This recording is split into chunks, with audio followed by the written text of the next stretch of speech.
we know so little about ourselves?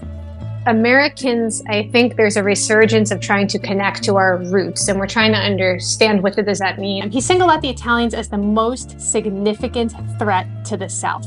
Could immigrant groups such as Southern Italians be classified as colored under Mississippi law? Lynchings of Italians took place all over the South. There are people alive today who remember their parents being pulled out of their houses and detained for being Italian. White European type folks, they mocked our skin color, actually. I don't know if I can handle hearing I feel really sad hearing Well, they did. Every story has three sides. It's your side, my side, and the truth. And so today I want to tell you a story, a history of a lynching of Italian Americans that took place in Tallulah, Louisiana. Now, I spent a lot of time researching this. I spent a lot of time reading about this. I spent a lot of time wrestling with this story because it's not clear-cut. It's more common, though, in history than I think we realize. I think a lot of times we think, okay, I have found a primary source. Now I have an objective truth. And you have to understand, like I am coming to understand, that these primary sources don't just fall out of the sky from heaven. And, it's not like a totally unbiased experience. These are people's perspectives, how they perceived what happened while they were there. And primary sources are so important for piecing things together. But this story in particular was difficult because a lot of different sources had conflicting information about why this lynching occurred and the truth about what really happened. And so I'll do the best that I can to share with you what I have found as the consensus of truth. And there's definitely some gray areas to this story. I'm not going to lie. So you may want to delve into this. And if you find something that disagrees with what I shared, please leave it below. Because, I don't own this history. I am trying to understand this history in public with you.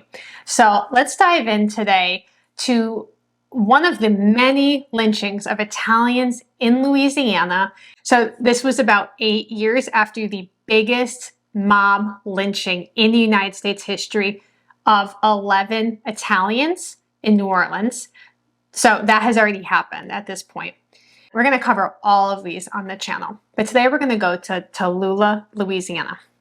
So in the sweltering heat of July 1899, the seemingly insignificant town of Tallulah, Louisiana, bore witness to an incident that would spark significant violence. Surprisingly, this story began with a goat. Madison Parish, which encompassed Tallulah, Louisiana, was a humble mosaic of ethnicities from my understanding. It hosted several thousand African Americans, hundreds of white settlers, and a small Sicilian community. And the centerpiece of this community were the DeFada brothers. They were an entrepreneurial trio, and they ran 2 prosperous grocery stores in Tallulah. Yet beneath the veneer of commercial success, there was a disquiet. Some elements of the community regarded them with secret animosity, as one source pointed out. Now, in the heart of this narrative stood Dr. J. Ford Hodge. He was a well-respected physician. He was the town coroner. And this animosity found a vent when Dr. J. Ford Hodge shot one of DeFada's goats, which was a recurrent intruder on his property. So basically, one night, the incessant noise from Frank DeFada's goat kept the physician up all night. And exasperated, this has happened multiple times at this point, Dr. Hodge tells DeFada, listen, I'm going to shoot the goats if they keep doing this at night. When the goats paid another nightly visit, shots echoed into the silence of the night, forever altering the course of events in this little town of Tallulah. Friends cautioned the doctor. Their words were dripping with dread and anxiety, and they said things like, quote, look out for the Italians. They are treacherous and cruel, and they'll stick a knife in your back over the goat episode. Now, on the morning after the goat episode, Frank DeFada approached Dr. Hodge at his office and inquired if he was the one who shot his goat. Now, here's the thing. He has to know that's who shot his goat, and he knew enough to go to the doctor's office. So upon the doctor's affirmative response, DeFada responded emotionally, according to one source, saying, quote, you shoot my goat, now you better shoot me. Dr. Hodge responded rather indifferently. Quote, I told him I didn't care to shoot him, but that if it was necessary, I would do so. Unquote. Frank left grumbling under his breath. And we thought this was the end of the incident, but this is just the beginning. That day, the Italians were found huddled in Frank's store with their businesses remaining shut. Their unusual behavior fueled the locals' fears and suspicions that the immigrants had actually, quote, deliberately planned to murder the doctor. At some point during that day, Dr. Hodge crossed paths with a man named John Serrano, who made a, quote, hideous grimace at him. Remember, these are people's recollections that are being shared in interviews in local newspapers at the time. And so when the day neared its end, Hodge met his friend, a man named Kaufman, for dinner.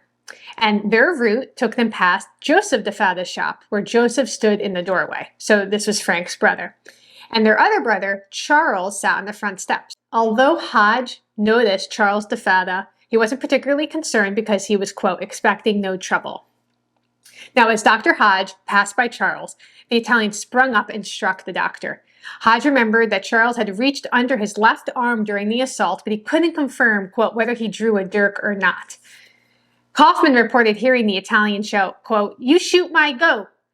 The doctor defended himself, pushing Charles to the ground and attempted to draw his pistol. He had used both hands to free his gun, at which point he, quote, knocked Charles down with a blow on the head using his pistol as a club, unquote. This was reported by the New Orleans Daily States, and this newspaper also said that the doctor began a fierce assault upon the Sicilian, striking him down after several severe blows over his head. So basically, Charles jumped him. They're having a brawl here. The doctor pulls out his gun, starts hitting this guy over the head. After another blow on Charles's head, Hodge saw Joseph in the store doorway with the gun aimed at him. But Joseph couldn't shoot due to his brother Charles's close proximity. He didn't want to shoot at the doctor and end up hitting his brother. But as Charles collapsed from the doctor hitting him over the head so many times with the gun, Joseph warned, quote, look out, I'm going to shoot. This warning was echoed by a nearby black man named Joe Davis, who called out to the doctor, quote, look out, doctor, Joe's going to shoot you. Hodge tried to ready his gun again, but he failed, possibly due to the damage from using it as a club over Charles's head. Seeing Joseph aimed, he shielded himself with his coat, clutching his pistol. His quick thinking saved his life because Joseph fired from 35 feet away, and the force of the shot was so great it penetrated his watch's metal casing. The doctor received multiple severe wounds but remained standing, and he even called for a functioning gun to, quote, finish the row. Then he tried to head back to his office to, quote, see if I could get a gun that would work. Now, as Hodge retreated, he saw Frank DeFada, he was the original goat owner, and John Serrano, along with another friend, rushing towards him, all armed. Bystanders inferred that the Italians, quote, evidently meant to get the assistance of two who had attacked to try to murder Dr. Hodge, unquote. However, a crowd, along with the sheriff, C.H. Lucas, and his deputies, intercepted and disarmed the Italians. The sheriff subsequently arrested the men. Now, it wasn't long before the rumor mills were working overtime, and the word got around that the, quote, Italians had killed Dr. Hodge. The intensity of this incident led to it being perceived as a premeditated act of homicide. The Times Democrat reported that Dr. Hodge was shot between 50 and 75 times. A sensational headline followed the Arkansas Gazette, saying, quote, prominent physician of the town had been shot down by the foreigners in cold blood, unquote. Caught in this escalating hostility, two Sicilian acquaintances of the DeFada brothers, Giovanni and Rosario, were incriminated as well, believed to be in league with these, quote, cold-blooded foreigners. You can notice how the concentric circle is growing. More people are kind of getting pulled into this that really had nothing to do with it. As the dust of the altercation settled, Frank DeFada and the other Italians were apprehended by the local sheriff. Now, this was not the end, though. Rather, it was a foreboding silence before a merciless storm. Incensed by the attack on the doctor, a mob gathered, thirsting for vengeance. Now, the apprehension of Joseph and Charles proved to be more challenging. After the incident, they bolted to their store and they barricaded the entrances. However, the crowd managed to break down the rear door and they found Charles hiding under his bed and hauled him out. Joseph DeFatta, though, had vanished. He had found shelter under a chimney by a nearby house, but the mob eventually located him, quote, only after a bicycle gaslight had been pressed into service. A member of the crowd shot 5 shots at DeFatta, causing minor injuries, and then the crowd was able to pull him out from his hiding place and drag him out. The sheriff later asserted that he had attempted to escort the 2 Italians to jail, but he was overpowered by the mob who took possession of the jail keys. Convinced of a conspiracy and fearing mortal wounds on Dr. Hodge, they were prepared for severe measures. They looked upon these, quote, degenerates as monsters capable of any infamy, and they determined to destroy them root and branch, just as the traveler places his armed heel on the head of a viper, unquote. Now, the mob proceeded to drag the 2 DeFatta brothers toward a cattle slaughtering pen outside the town. Despite pleas for mercy from many of the town's citizens, it was in vain. As reported by the Daily States, quote, the crowd heard and did not hear. Upon arriving at the slaughter pen, they found a device used to lift dead cattle for skinning. This contraption, with its upright posts and crossbar, served as an improvised gallows. DeFatta maintained a calm demeanor as his executioners readied a rope, and he requested a cigar, and he began to address the crowd. And he reportedly shouted, quote, I live a here 60 years. This is a direct quote from the newspaper. I live a here 60 years. I know you all are my friends. However, before he could finish, a jerk of the rope sent him into the air. Rosario also met a similar fate. An hour later, there were speculations that John was hiding in a cell and might evade death. The mob, however, considered him equally guilty and proceeded to drag him out and hang him as well. So the mob first hanged Joseph DeFatta, followed by Charles after a lapse of 15 minutes. And after the hangings, there was a rest of some little time. Then the mob resolved to execute Frank and Rosario, and they were hanged from a cottonwood tree in the jail yard. Now, the media's response to this was a mixed bag. The Vicksburg Herald articulated their condemnation by asserting that, quote, those who resort to such a brutal, anarchic way of seeking retribution are scattering seeds of turmoil for their community's future. Now, the Weekly Messenger's narrative painted the shooting of Hodge, not the lynching, as tragic and dastardly. Bizarrely, though, while the town was engrossed in the narrative of vengeance, Dr. Hodge had survived the shooting and was declared out of all danger in 3 days. These men were lynched for a murder and a death that never occurred. Now, following the lynchings, other inhabitants from Madison Parish, Louisiana, warned, quote, others of the race within the parish lines to leave within 3 days or face death. Now, the Times Democrat denied this, claiming that, quote, there may have been some talk about running all the Italians out, but the order was not needed. And perhaps indeed it was not needed, as the parish was swiftly rid of all its Sicilian inhabitants. The 2 remaining Sicilians fled to Tallulah, and newspaper reports after this event pompously claimed that they had, quote, emptied their town of Italians. Despite the identity of the lynch mob being common knowledge and a list of names being submitted to the Italian diplomatic investigators, the Madison Parish grand jury stated that they were, quote, wholly unable to discover the names of the perpetrators in the lynchings. Now, portrayals of the lynched Sicilians varied widely, so certain reports painted them as fierce and quarrelsome dispositions with reputations of being bad and violent men, easily excited, thrown into a perfect fury. Others, though, described the DeFatta brothers as having good conduct and, quote, never had difficulty with anyone. Diplomatic correspondence corroborated this, stating that, quote, the behavior of these men had always been good, and although they were of a vivacious temperament, they had never had any difficulty with anyone during the 4 years they had resided in the village. Now, the DeFatta brothers, especially Frank, was actually reportedly pretty popular, and he was one of the most prominent persons in the neighborhood, according to one source. He would share drinks and card games. I just want to touch on the Italian response to this from Italy. And a recurring theme in these lynchings is that Italy is involved. Italy is aware, they are involved, and they are not happy about it, and they are not going to drop it. But a man named Hersey, in a separate editorial, criticized Italy that Italy should be instructed to, quote, mind her own affairs. While contrarily, the Italian government considered the Tallulah event as her concern. Charles Papini, who was the acting consul in New Orleans, alerted his higher-ups about the occurrence, and he asked for an inquiry. Reached out to the Secretary of State John Hay to acquire details and ensure the safety of other Italians in Louisiana. Italy, however, a newspaper named, I think it's pronounced Fanfula, but you'll have to let me know, berated the, quote, apathy of the United States government, which lacks the might to defeat dogmatic biases. Another Italian periodical blasted the, quote, pretentious American civilization, and at the behest of Italian diplomats, Secretary of State John Hay reached out to Louisiana Governor Murphy J. Foster for further information. This is just so fascinating to me, the way Italy is stepping in and applying pressure to the United States government.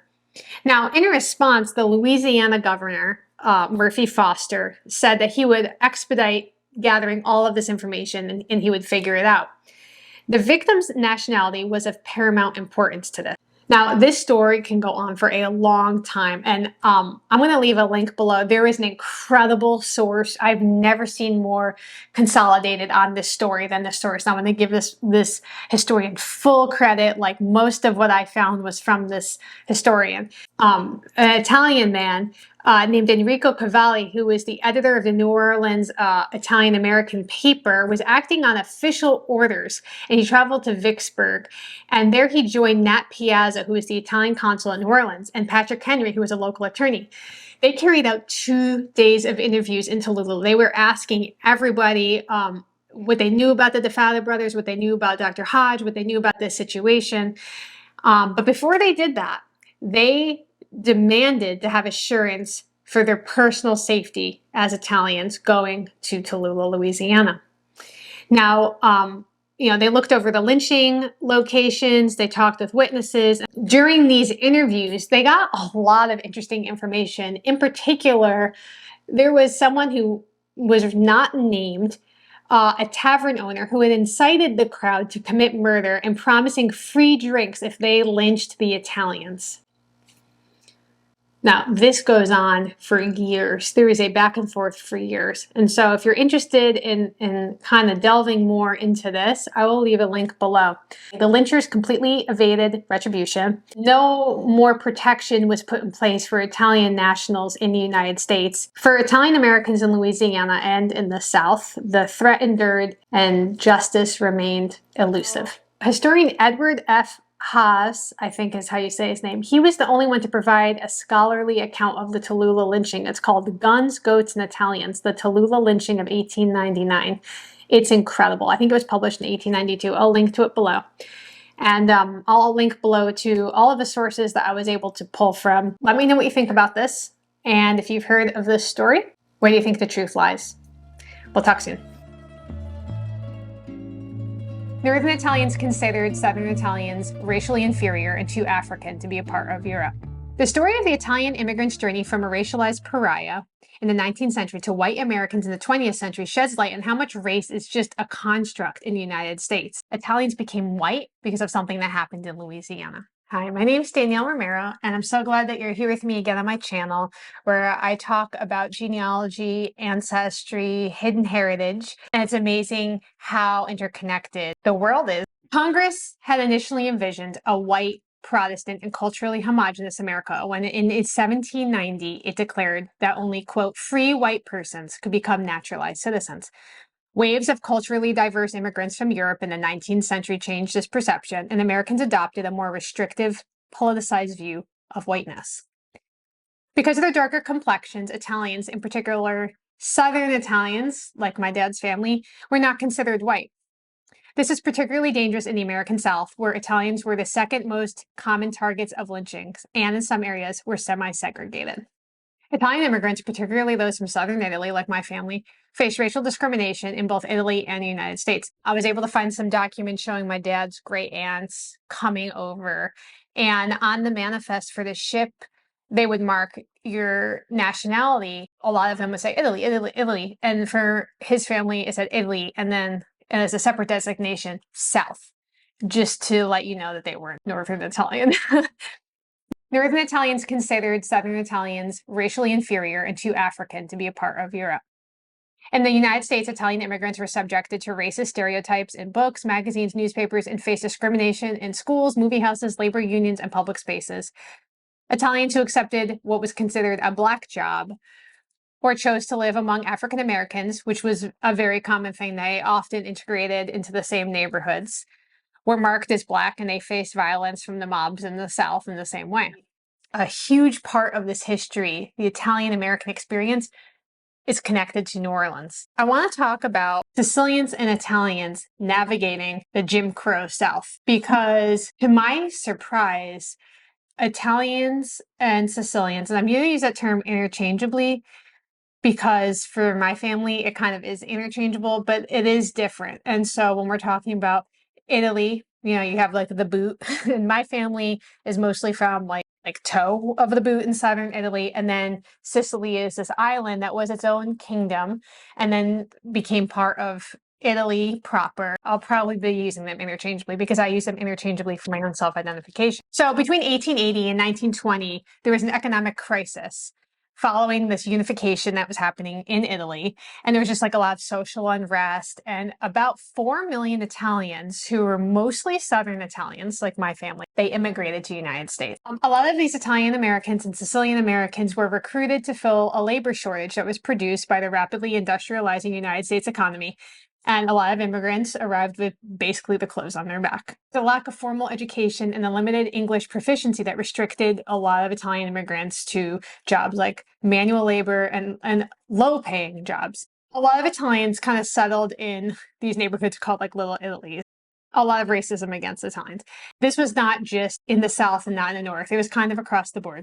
Italian immigrants and African Americans often lived in the same neighborhoods and worked together, and they were considered basically the enemies of the Jim Crow laws. The Italian newcomers encountered propaganda against them when they landed on American soil. They were described in the press as swarthy and kinky-haired and members of a criminal race. Epithets like Dago and Guinea, which was a term of derision. There was worse ones that I wouldn't feel comfortable saying on here. The penalties, though, of blackness went well beyond name-calling in the apartheid South. Italians who had come to this country as, quote, free white persons, according to one article, were marked as black. Italian immigrants were often indifferent towards America's racial hierarchy. And in 1899, there were 2 Italian shopkeepers and 3 customers who were also Italian. They were lynched in Tallulah, Louisiana, for refusing to wait on Caucasians before African-American customers. Lynchings of Italians took place all over the South: Mississippi, Texas, Florida, Kentucky, Illinois, and also places like Colorado and New York. Despite being well regarded in New Orleans in the 1870s, Italian immigrants faced negative stereotypes in northern newspapers.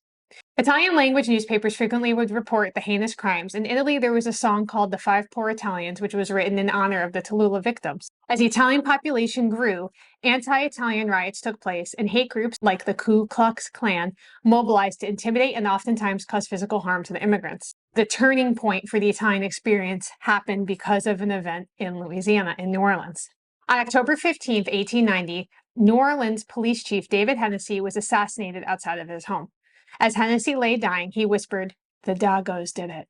Within days, 250 members of the city's Italian community were arrested purely because of their ethnicity. 19 Italian men were indicted for murder. After a jury delivered not guilty verdicts in March of 1891, a mob of over 20,000 people gathered outside the prison where the men were being held in Louisiana, yelling, "Hang the Dagos." The gun-wielding mob stormed the jailhouse. 9 men, including prominent businessmen, were shot inside the jail. Victims were dragged outside and hanged from the lampposts.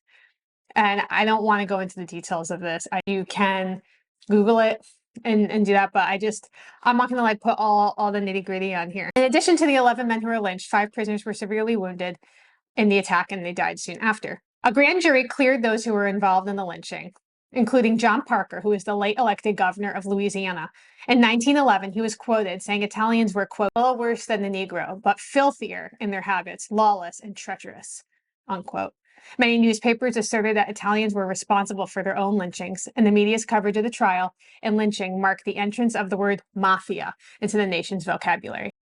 Historians have shown that America's response to the lynching was influenced by racist stereotypes about Italians that was propagated in northern newspapers. Italian immigrants were initially welcomed in Louisiana after the Civil War to replace the emancipated Black laborers, but their proximity to the African Americans led to them being viewed as not fully white and now eligible for persecution, including lynching. Darwinists assert that Italians were a subhuman race, the quote, missing link between humans and apes. The caption of this cartoon, published in Life magazine in the early 1900s, is meant to be read in broken English with an Italian accent. The Italian shoeshiner, or WAP, possesses ape-like features, carries a stiletto knife, and is of low intelligence and childlike in his reasoning, and eats garlic and spaghetti. You know, it's kind of interesting to me when there's this attempt from one group to kind of degrade another group. It's kind of just like the same playbook, right? Every single time. And it's been interesting to me as I studied my mom's heritage from Louisiana, you know, African American, Hispanic, Native American, like all of these groups that have kind of taken their turns in being the low man, you know, in this hierarchy. To preserve the American racial structure that was believed to exist, the United States passed the Immigration Act in 1924, which established quotas for the admission of immigrants and that banned immigration from certain countries entirely. While earlier legislation just placed caps on immigration, the 1924 law sought to further restrict immigration of Southern and Eastern Europeans and Africans, and specifically ban the immigration of Arabs and Asians. The law reduced Italian immigration by 98.7%. So basically, no more Italians were allowed to come over after 1924. Okay. This political cartoon from the era reveals two of the act's primary targets, which was the Italians and the Chinese. How did Italians become white? You would think with all this animosity towards this group and these attempts at keeping them from coming over, it was really, like, it totally shocked me. And I realized that Italians became white because of something that happened in Louisiana. So the federal holiday that's honoring Christopher Columbus, which is, you know, kind of on the chopping block right now, celebrated on October 14th, played a significant role in the process of Italian Americans being accepted as white during the 20th century. President Benjamin Harrison proclaimed Columbus Day as a national celebration in 1892, following the lynching of the 11 Italian immigrants in New Orleans as an attempt to placate Italian Americans and avoid a diplomatic conflict with Italy. Now, President Benjamin Harris proclaimed Columbus Day as this one-time celebration in 1892 as this attempt to placate Italy. During World War II, in 1942, President Roosevelt issued Executive Order 9066, which authorized the removal of persons from designated areas of interest in the interest of national security. It got issued in February, and by June, the FBI had arrested over 1,500 Italian aliens and sent hundreds to internment camps in Montana, Oklahoma, Tennessee, and Texas. Now, the orders did not distinguish between Italians who were born in America, native born, like my family, citizens from other nations who are now living in the US. The order simply said persons. So this set the precedent for these internment camps that later on Japanese Americans were sent to. 60% of those Japanese Americans were native born Americans as well. The effect of this wartime stigma can still be seen today. After Italy had declared war on the United States in World War II, Italian Americans rushed to affirm their loyalty to the adopted country. Said, we are American. We are American citizens.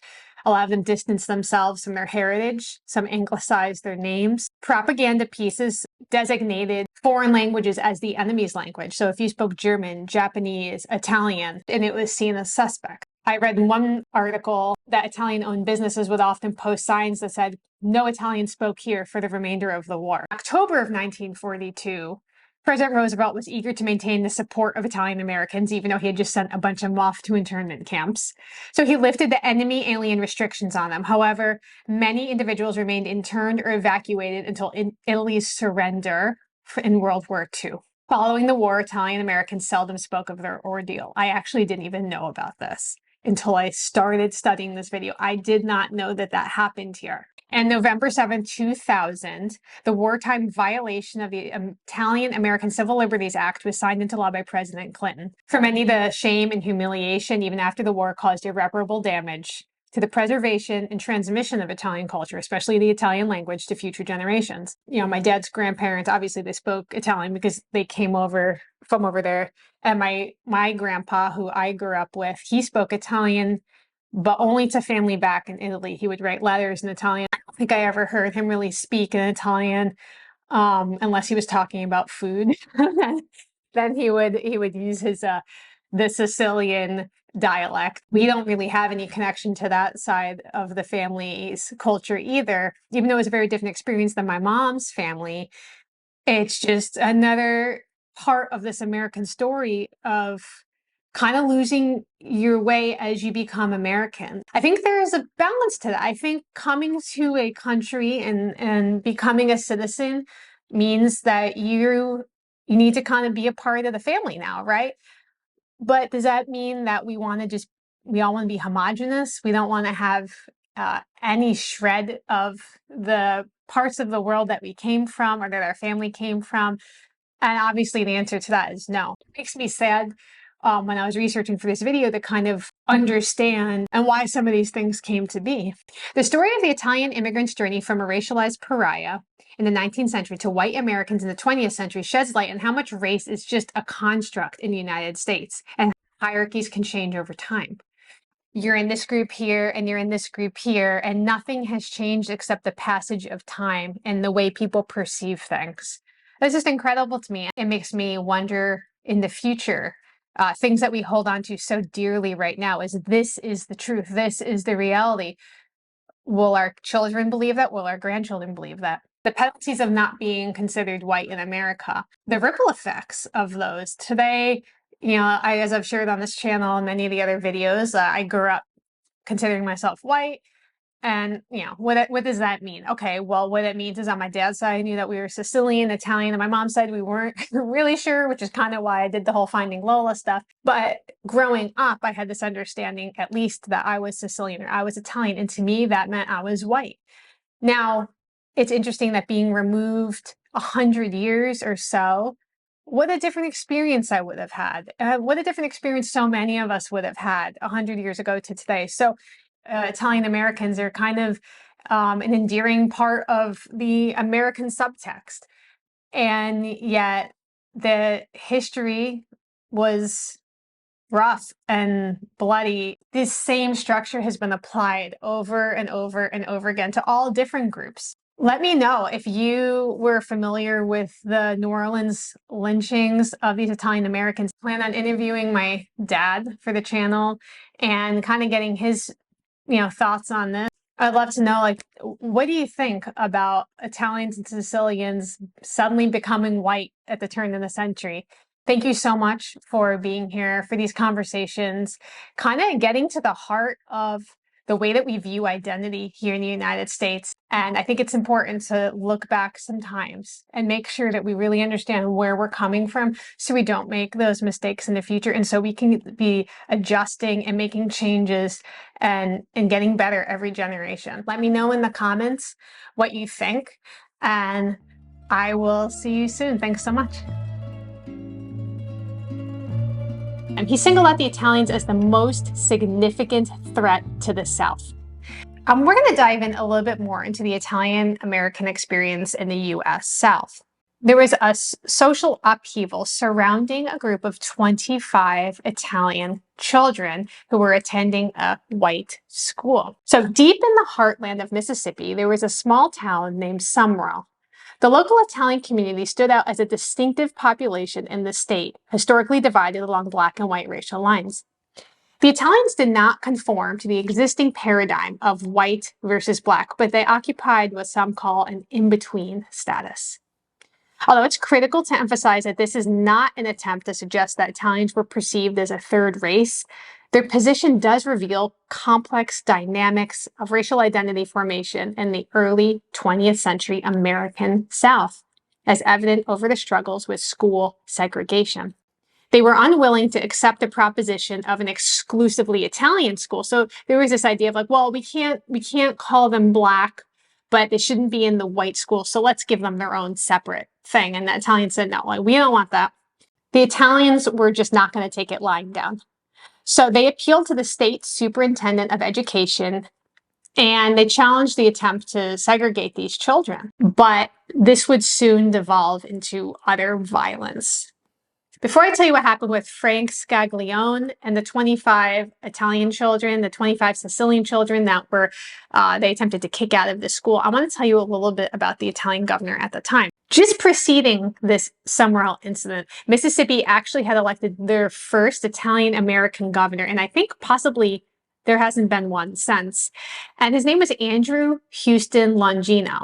If you're looking at it, you say, well, if the governor of the state during this time, this is the early 1900s, is elected as the governor of Mississippi, how likely is it that this was really a racial issue for these kids in this school? But Governor Longino was Italian, but he wasn't an immigrant. And his story was a little bit different. His ancestors had actually arrived way before this wave of Italian immigration. And they had arrived in Virginia from northern Italy in 1752. So this was unique, and his family had been here a long time in the South. And he was also a Baptist. 99% of the Italians and Italian immigrants at this point were Catholics, which obviously was a huge point of opposition for them when they came over to the United States. But not only that, the research that I found also points to the fact that his family was actually from northern Italy, and he was not Sicilian like these 25 school children who they were attempting to kick out of the white school. Now, let's jump back. Was the expulsion of these children racially driven? Was it a religious or economic motivation? Was it an isolated incident? Was it part of a larger experience that Italians and Italian immigrants were having in the United States, in the US South in particular? It was a potent blend of native-born white employers' support for Italian Sicilian labor, because remember, it had only been a few decades since enslaved people were free and they needed labor and they needed it cheap. An author named Ray Stannard Baker, in his writings from 1904, highlighted the distinct prejudices that pervaded Southern society during this period, and he observed a troubling trend among white Southerners who he suggested were treating Italian immigrants, many of whom were effectively filling the roles that had been previously filled by enslaved African Americans, as though they were second-class citizens. He remarked, quote, "The tendency of the white Southerner to treat the Italian, who was in many places doing the work of the Negro, like the Negro," unquote. Stannard Baker also pointed out evidence of a burgeoning movement in Mississippi with the explicit goal of excluding Italian immigrants from the public schools. Now, he discussed the case of Frank Scaglione, who is the prominent figure in the Italian community in Summerall, Mississippi. Scaglione was lured away from his home and subjected to a severe beating by a mob of white men. Now, reflecting on the increasingly fraught circumstances that Italian immigrants found themselves in, it's hardly surprising that many of them chose to bypass Southern states entirely. With rising antagonism, violent acts, and ongoing attempts to thrust them into the same social and economic conditions as African Americans, it's understandable why the South became an unattractive destination for this group. Now, remember, at this time, the people in the South, things were pretty binary. It was like, you are white or you're black. And when the Italian immigrants showed up, these Southern Italian immigrants, these Sicilian immigrants, these people don't know what to do with them. And it kind of shows this fluidity and how things are kind of in flux. And I think that kind of goes to show how you could have an Italian-American governor and at the same time have this overarching drive of trying to kick Italians out of these white social circles. It underscores the multiple barriers to integration that they had to confront, that they were too dark, they were foreign, they were Catholic. Could immigrant groups such as Southern Italians be classified as colored under Mississippi law? What differentiates a Negro or mulatto from a colored individual? For Italians and Southern Italians, like, there is so much variation too in the way that people look.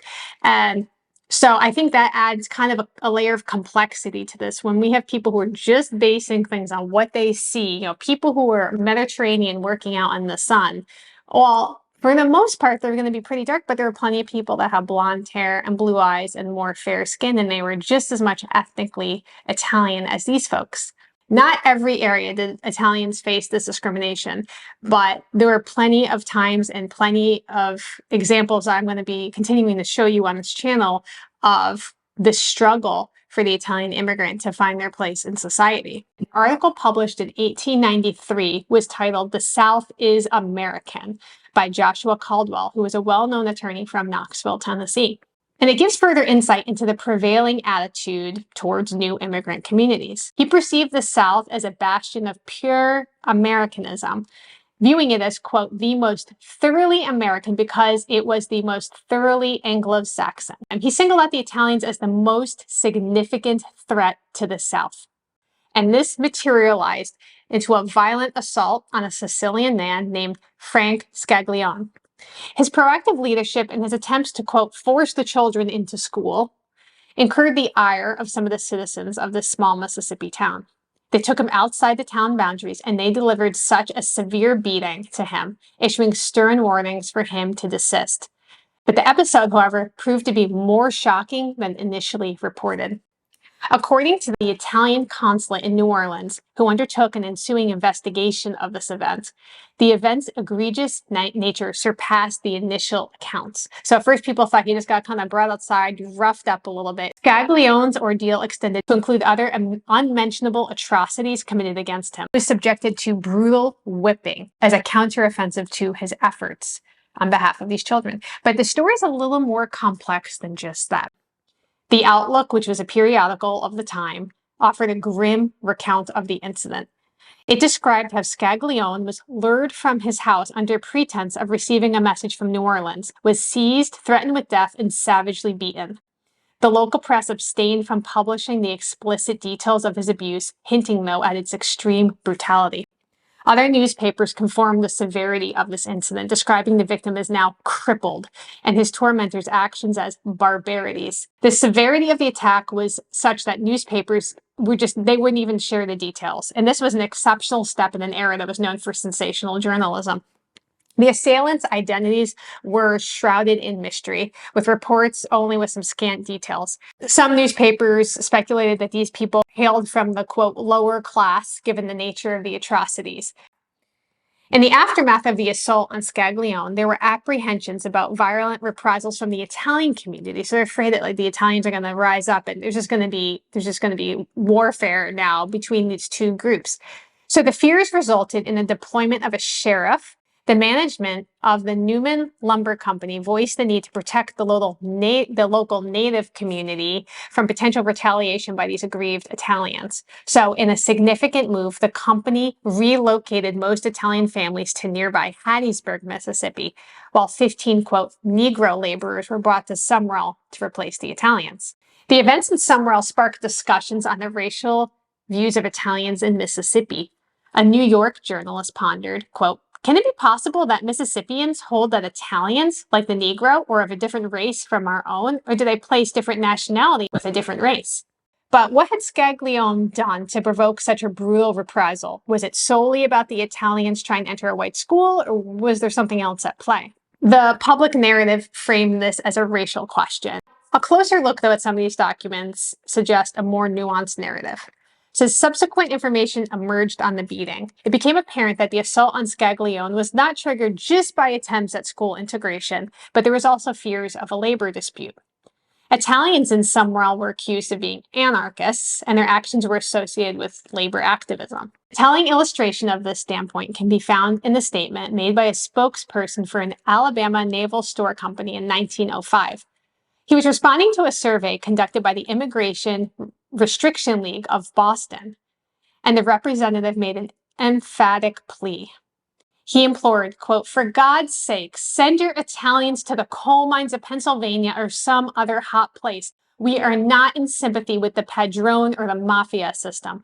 We love the flag and we would die to protect it, and we do not want it cursed with cutthroats and anarchy. Threat of economic competition just exacerbated these racial tensions, ultimately leading to this brutal assault on Scaglione. Race, labor, identity were all becoming intertwined, and it was inciting all kinds of conflicts. When we were looking at the South during this time, we could say, like, all people of African descent, all people of notable African descent were treated as other, were treated as less than. It was white and black.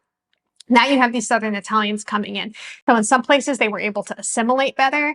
And in other instances, you have a conflict like this. Now, the segregation I've read from many sources of Sicilians from white school, it was not a widespread phenomenon, but it did happen. A man named Jerry Mangione claimed in La Storia that Louisiana was segregating children, segregating Sicilian and Italian children from white children in schools when they could. Supposedly, a schoolgirl in Alabama shouted, "We ain't got no desks for Dagos," in 1929. Now, this doesn't prove that legally Sicilians are being separated from white children in school, but I think it kind of paints a picture of the back and forth at the time where people didn't know where to put the Italian immigrants, and people couldn't agree on this. And so every now and then you would have these little eruptions happening all over the South, and it would culminate in acts of violence, like we've talked about on this channel. But the only noteworthy case of an attempted segregation of Sicilian and Italian children from white children was this instance in the school in Sumrall, Mississippi. So let me know what you think. I've been really enjoying doing this deep dive into the Italian immigrant experience in the South. So let me know if you've heard of this. And if you would like to start saving your family's own hidden history, I just released a course. It's a 40-page workbook with videos to kind of walk you step by step from the beginning of not knowing where to start to the end of having your family history and your family stories preserved in a shareable and repeatable way. The link to that below. Let me know what we should cover next. Thank you so much. The FBI agent stayed in his bedroom while he dressed, so we had no time to speak with him privately. The internees were transported on trains that were dark with barred windows. A guard armed with a machine gun stood in the rear of each car. As the train traveled north, it picked up other internees who often wept or stared into space as the journey continued. People at this time had fled to America for protection. My father and mother were there. My brothers and sisters were congregated. And we all sat in the kitchen to discuss this dilemma. And if we don't sit down and ask questions and talk about it, we're going to lose our connection to these stories. And these are our stories, and these stories are important. Hi, I'm Danielle Romero, and I'm so glad you're here with me again on my channel, where I've been digging into my family's hidden heritage. My mom's side, Louisiana and Ireland, and my dad's side is Italian American. Well, my great-grandpa Francesco came from Italy to New York. I think he came in 1903. Why didn't I learn how to speak Italian? This question took me down a really deep rabbit hole. I found out that during World War II, over 600,000 Italian Americans who had not yet become citizens were declared, quote, enemy aliens. This label subjected them to a curfew from 8 p.m. to 6 a.m., searches of their home, seizures of their property, and exclusion from prohibited zones and restricted areas in California along the coast. But that's not all. Italian Americans were also at risk of arrest, imprisonment in internment camps, and forced evacuation from their homes. This period in history, I found out, is referred to in the Italian community as una storia segreta. Now, I don't speak Italian, so I'm sure people will let me know in the comments that I totally butchered that, but I am trying. What I've read is that this was a time of secrecy, denial, pain, and humiliation that really lasted for decades in the Italian American communities. My dad's father, my grandpa Dominic, was the son of Francesco and Elisabetta. They were Italian immigrants who came to the United States, and eventually they were naturalized. I think they were naturalized maybe by the 1930 census. It looked like Francisco was naturalized before the outbreak of World War II. During World War II, the treatment of Italian Americans in the United States was hostile, to say the least. On June 28, 1940, Congress passed the Alien Registration Act of 1940, otherwise known as the Smith Act, because its chief architect, Howard W. Smith, a representative from Virginia, had spearheaded this. And within 4 months, 4 million aliens were registered. Now, it wasn't 4 million Italians, so we're talking about Japanese, German, Italian. These were people on the most wanted list, right, during this time. I want to share a couple quotes I found of people explaining the experience of the government actually coming into their homes because of their ethnicity during this time. We're all sound asleep. My father was in his pajamas. They told him to get dressed as they had orders to take him away. No explanation was given. The FBI agent stayed in his bedroom while he dressed, so we had no time to speak with him privately. They did not even give him time to gather personal effects or toiletries. We were pretty shaken. Several days after his arrest, we learned that my father's office at Rockefeller Plaza had been locked and sealed by the enemy alien custodian, and all of my father's assets were blocked. Initially, the United States supported Mussolini's efforts as he was modernizing Italy, improving the economy and education and transportation system. So in 1937, Mussolini joined the Axis powers, though, which obviously was a cause for concern for the United States. After Italy had declared war on the United States in World War II, Italian Americans rushed to affirm their loyalty to the adopted country. Said, we are American. We are American citizens.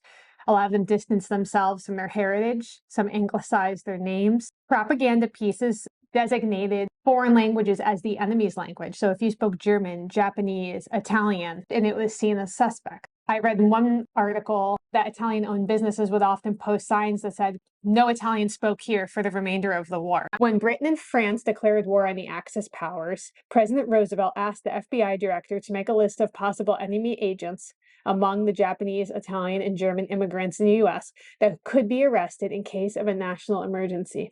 After the bombing of Pearl Harbor, Roosevelt issued presidential proclamations, which authorized the U.S. to detain potentially dangerous enemy aliens. Approximately 600,000 Italian-born residents of the United States were declared enemy alien. In the weeks following the attack, these enemy aliens were ordered to surrender their cameras, shortwave radios, radio transmitters, flashlights, boats, binoculars, and then any weapons. Enemy aliens were prohibited from traveling outside of a 5-mile radius of their home, even for their employment. And they were banned from entering what were considered, quote, strategic areas, such as power stations and airports. Many enemy aliens, Italian Americans, lost their jobs due to these curfews and travel restrictions.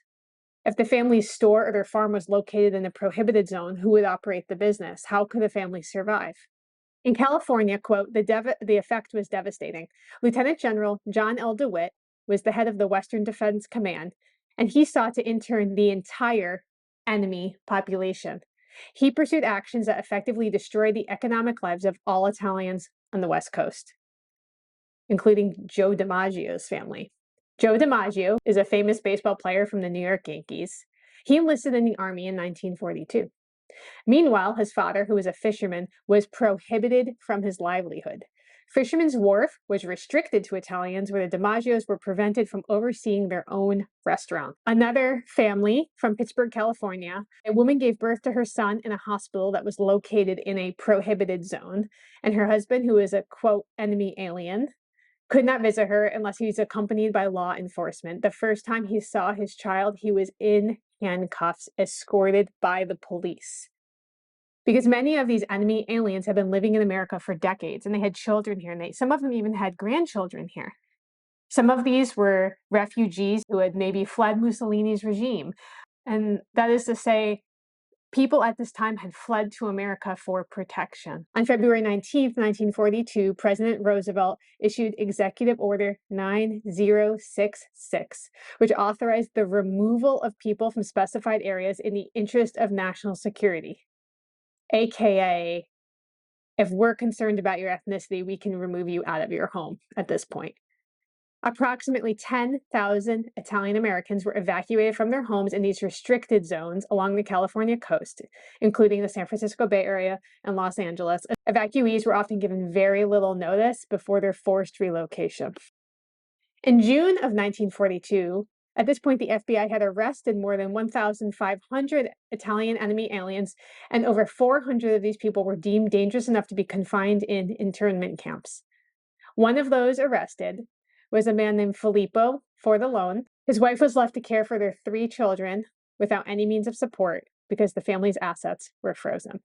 The internees were transported on trains that were dark with barred windows, A guard armed with a machine gun stood in the rear of each car.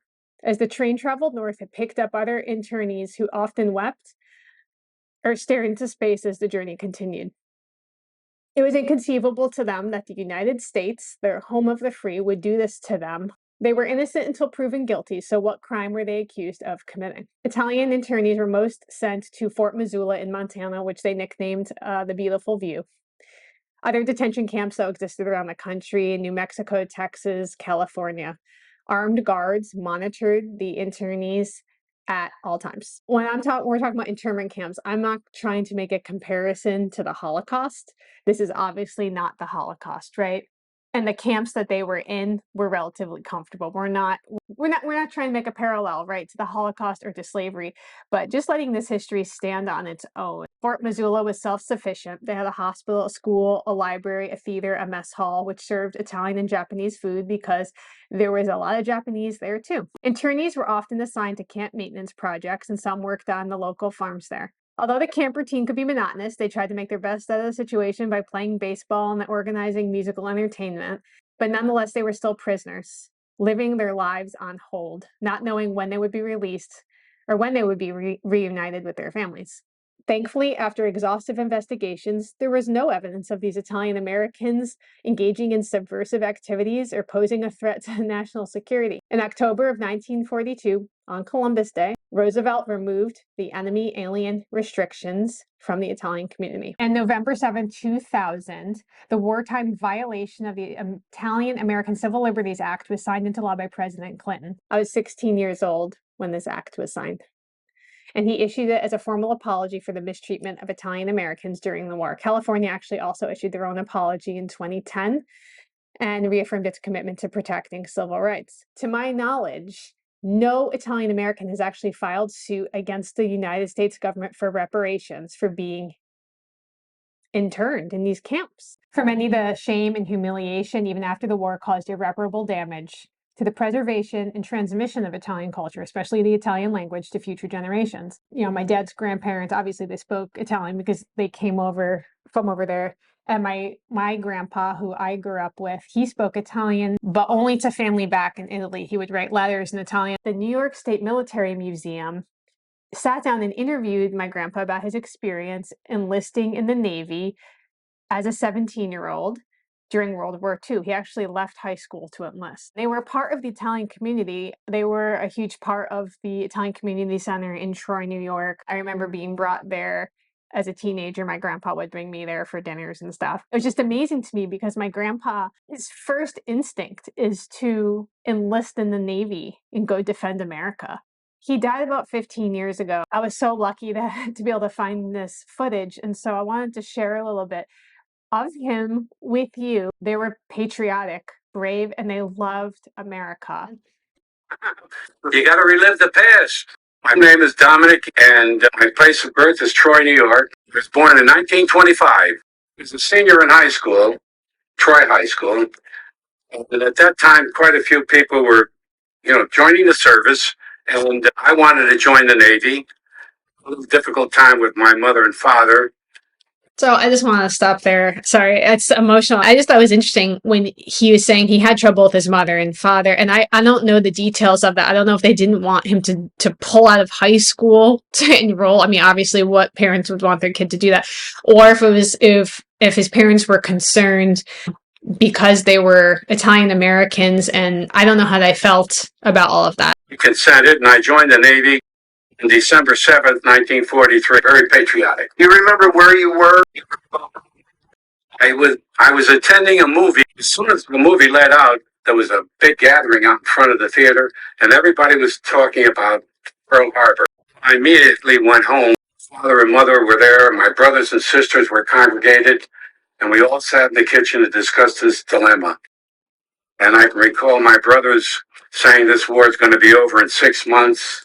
I didn't disagree with them because I didn't know much about the politics or the history that was behind it. Wow, I feel like I really did not value sitting down and listening to my grandparents as much as I should have. Now I feel like there's so much history in our communities, all these different communities, and if we don't sit down and ask questions and talk about it we're gonna lose our connection to these stories. And these are our stories, and these stories are important. No, when he left high school to go do this, and his brothers were in the army, and they went to defend their country. I know that they're really proud of their Italian heritage, but they saw America as their country. This was recent, you know, and if you've been on my channel and you've kind of seen me dive into my mom's side of the family where I have African American heritage, you know, enslaved ancestors, and kind of trailing their stories through time down in Louisiana and even back to Africa. And that's important. And I think that needs to be talked about. But this was 1940. Like, it's insane. It's outrageous. There are people alive today who remember their parents being pulled out of their houses and detained for being Italian. A couple of comments here and there about this idea of like, this is just an attempt to get a victim card. No, it's not. This is history. This is our history. We can't be expected to do better when we don't know what we're coming from and who we are and how our people have persevered through things. And I'm talking about all different kinds of people that have persevered through all different kinds of things. And so it's not about being negative, and it's not about just telling the bad stuff. The idea I reject is that telling history and sharing history is a political maneuver. I have no agenda at all. I'm not being sponsored by anybody at all. I love history. I don't believe that history is something to be weaponized against each other. But I also don't think that we should sweep things under the rug because we're afraid about how researching it will come off or how it will be perceived. Let me know if you knew about this, if you'd like to read more about it. I will link below to some of the sources that I pulled from. Thank you for being with me as I am learning about my family history here in America. The Italian Americans really know the history of the Mafia. Let's see what you know.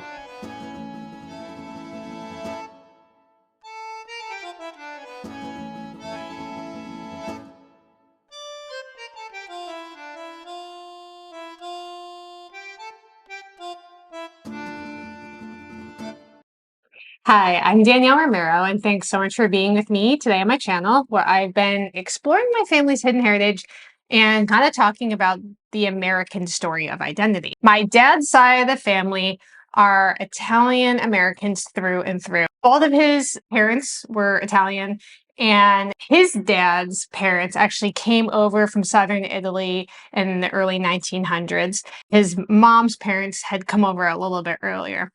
I was born in New York. And actually, if you've watched my channel for any amount of time, you know that I actually grew up hearing that I was Italian, 50% Italian, 50% Irish, and a little bit of French, even though the math doesn't really add up. Turns out a lot of that was incorrect, but I am a lot of Southern Italian. And so I wanted to do a video kind of getting quizzed by some questions that were submitted about how much do I know about the mob. Now, I never watched Goodfellas, and I only watched the first Godfather, but honestly, I was traumatized by the horse head scene. So I've never really been into that like side of it. I would love for you to kind of answer these questions with me, and we'll see who knows the Italian Mafia better, you or me. So let's get started. What is the real name of the Italian American Mafia? Okay, so the Italian Mafia is called the mob. Wrong. All right, so this one actually really surprised me to get wrong. This is actually a huge misconception. The name is Cosa Nostra, which translates to like our thing.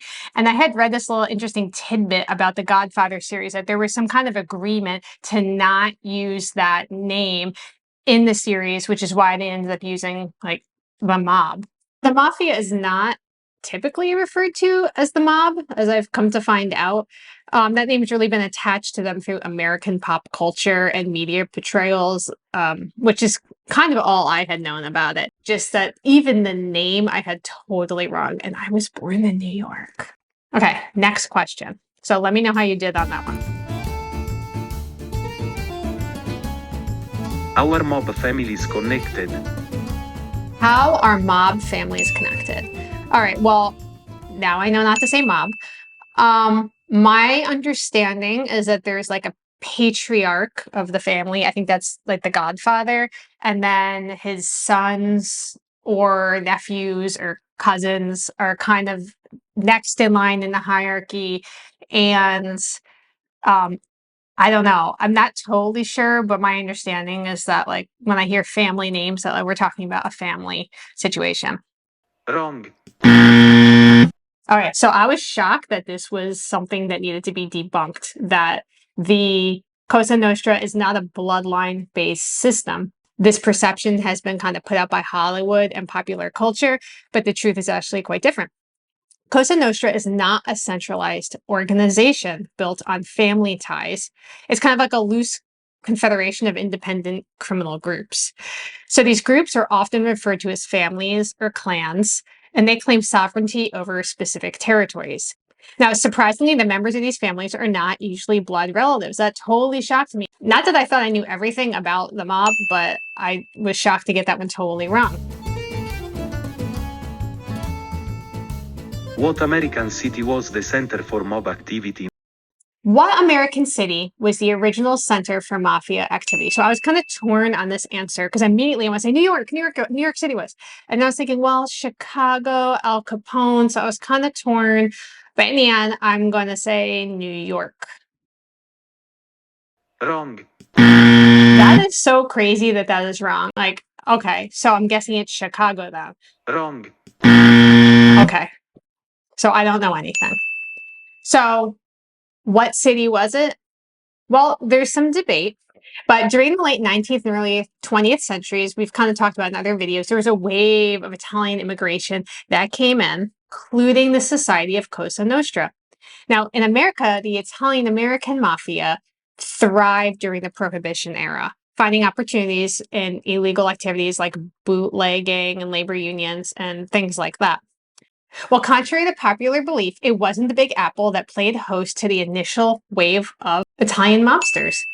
It was the vibrant city of, drumroll please, New Orleans. New Orleans saw a significant number of Sicilian immigrants from the late 19th century onwards. The Louisiana Bureau of Immigration enticed Sicilians and Southern Italians, offering them opportunities beyond their previous lives as subsistence farmers. And soon the first seeds of Cosa Nostra were planted in the Big Easy, eventually spreading out across big cities in the United States. They established control over Italian dock workers and reaped profits from fruit trade. Actually, this is a tangential thing, but I learned that Sicilians are really the ones that brought lime and lemon over, I believe, into the United States. Like, if you ever have those I have those little bottles of like lime juice that say Sicilian on it, and the lime ones say Sicilian. And that's the connection. Sicily had such a complex socio-political landscape, and it gave rise to the secret society of men who operated under their own rules and codes. So let me know how you did. I scored 0 out of 3 as a New York Italian American. Let me know how you did. If you were interested in any other videos I've done on my Italian heritage, including how Italians became white and why so many Italian Americans do not speak Italian, which is a video about the prison camps that Italian Americans were sent to during World War II, you can click one of these below and let me know how you did.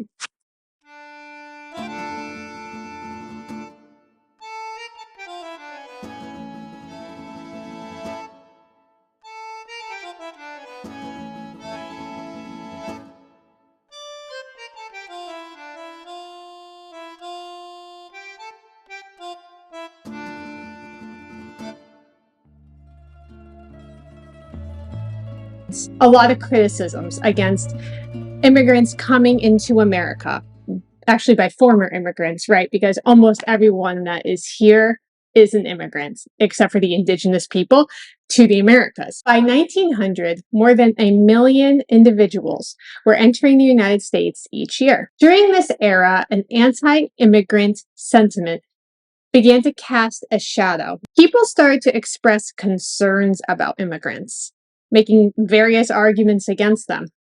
But one of the worst offenders was this argument stemming from eugenics.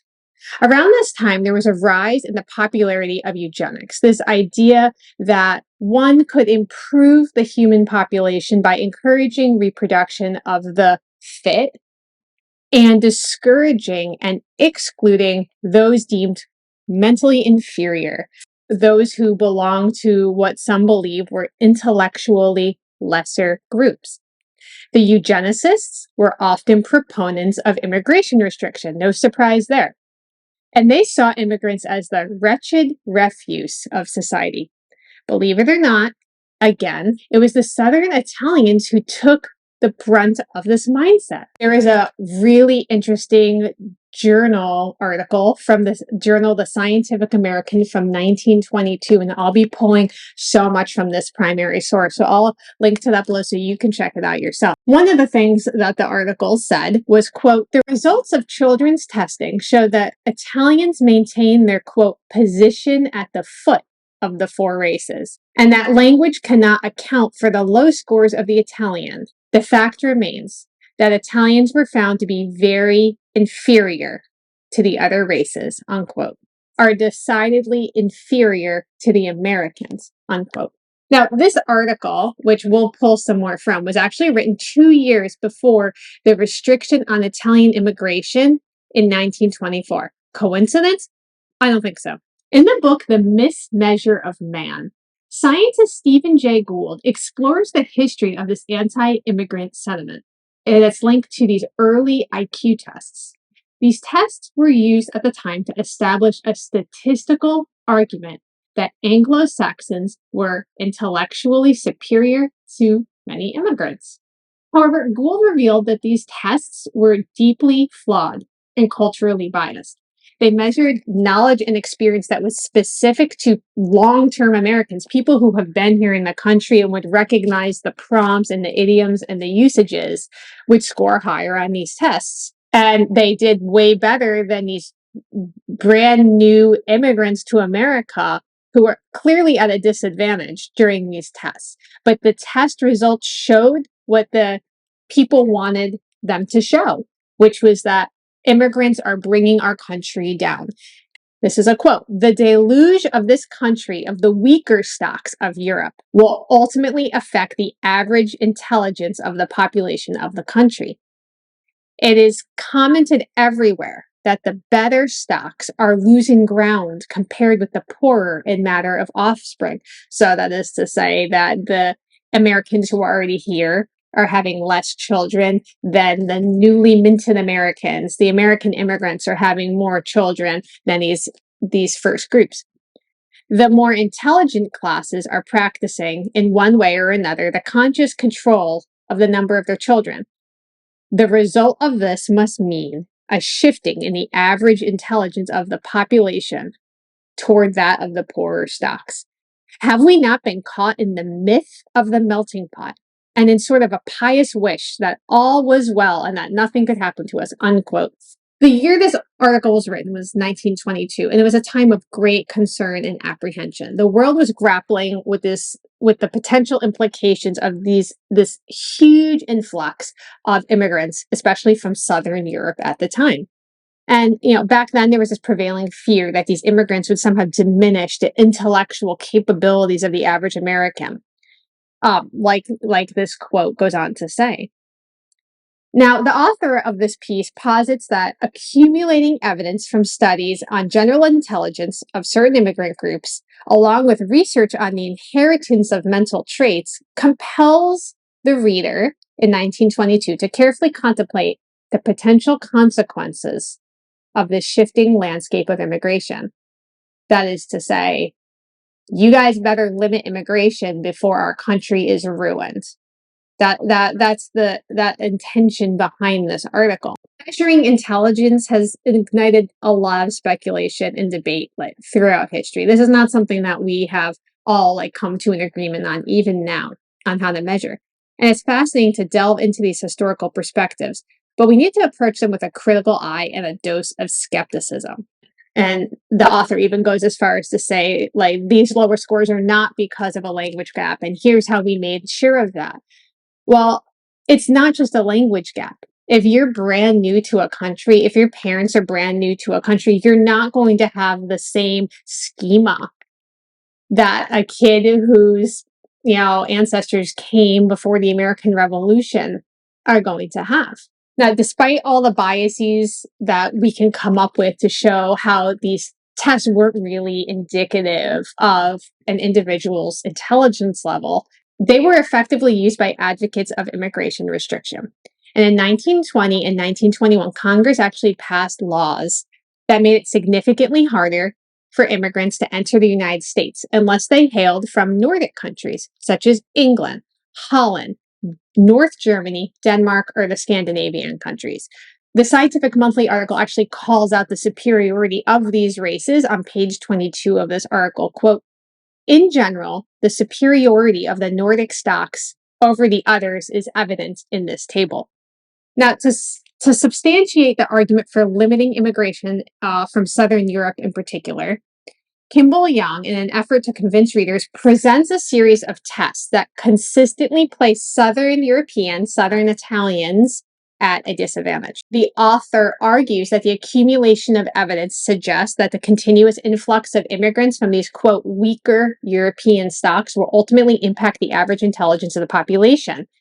They contend that these better groups are losing ground in terms of offspring compared to these worse groups. I don't know about you, but like this is some scary stuff to read. A study that was conducted by someone named Miss Murdoch, who examined mental differences among racial groups in certain New York City public schools, particularly focusing on the issue of Americanization. So these are kids. Now they're gonna say, okay, well, let's see how the kids are comparing when we pit them against each other in this way. The study involved Hebrew, Italian, American, and Negro boys in the upper grade. So American is kind of like a catch-all, right? It just, I don't know how they were defining American, but it was its own separate, discrete group. Interestingly, the Italian group was handpicked, consisting only of boys deemed to have no language handicap. The results were perplexing, though, with the Italian group consistently demonstrating lower performance compared to the other racial groups. Now, while this journal's quotes can present a seemingly compelling narrative, you say, well, it's science. We must approach them with caution. It's important to critically analyze the evidence and consider the broader context in which these studies were conducted. And we should question the representation of the samples and potential biases that could have influenced the outcomes. It's really hard for me to believe that a immigrant child or a child of immigrants whose parents may not even speak English is going to do as well as a child who has grown up in America. Like, that seems like a no-brainer. Quote, the indirect evidence is that Miss Murdoch's Italian subjects were also from South rather than North Italy. Author uses the term Latins, and that kind of encompasses Southern Europeans. He says, quote, on the other hand, if the Latins, say, who come to us should prove to be but 4/5 as intelligent on the average and less variable when compared to the North European offspring in this country, the racial mixture between the two may be damaging to the welfare of the country, unquote. However, the writer stands firm upon the ground that the evidence points to the fact that these samples are very typical of the immigrants who reached this country from these European sources. Is not this, after all, a significant thing, he writes. For instance, 85% of the total immigration from Italy in the past 30 years has been from the same districts of South Italy. The indirect evidence is that the teacher's Italian subjects were also from South rather than North Italy. You know, it's just amazing to me how at this time different nationalities were definitely perceived as not only distinct races, but they were ranked accordingly. Now, I think in 2023, if you ask most people on the street, like here in America, to say, can you tell me the difference between North and South Italians? You might get some jokes. You may get some like phrases here and there. I don't think you're going to have people saying, well, scientifically speaking, Southern Italians are ranking below the Northern Italians and the Northern Europeans on IQ tests. Like, that's just not part of the schema that we have. That's not part of our understanding. Now, we may have people applying that to other immigrant groups, but at this point, the Italians have been absorbed into American society. So it's just interesting to take those phrases about the Southern Italians and plug in any other groups, right? looking at these tests that the Hispanics are decidedly inferior to the Americans. We can look at these tests and say that the Chinese are decidedly inferior to the Americans. Any group you could put in that, and I guarantee it is a rhetoric that we have heard. What is the rhetoric?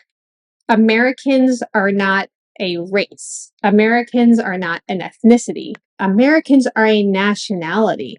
And I think conflating this idea that we're going to take these little boys in a New York City public school of different races and have them go toe to toe on these really culturally biased IQ tests against Americans is just like the most ludicrous thing I've ever heard. Has this mindset and this attitude really gone anywhere? Or has it just changed shape? Today, Americans of European descent have been merged into this singular racial category, whites.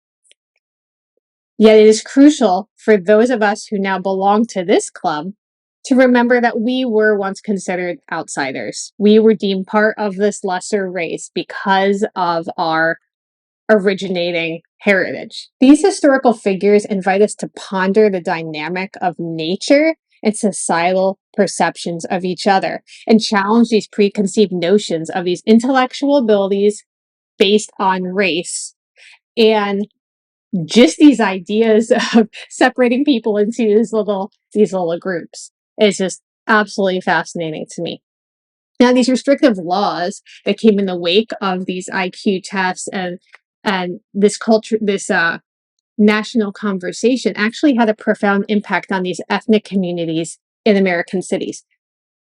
As the immigrants were looked down on, and as immigration was restricted during this time, the influx of these new generations stopped.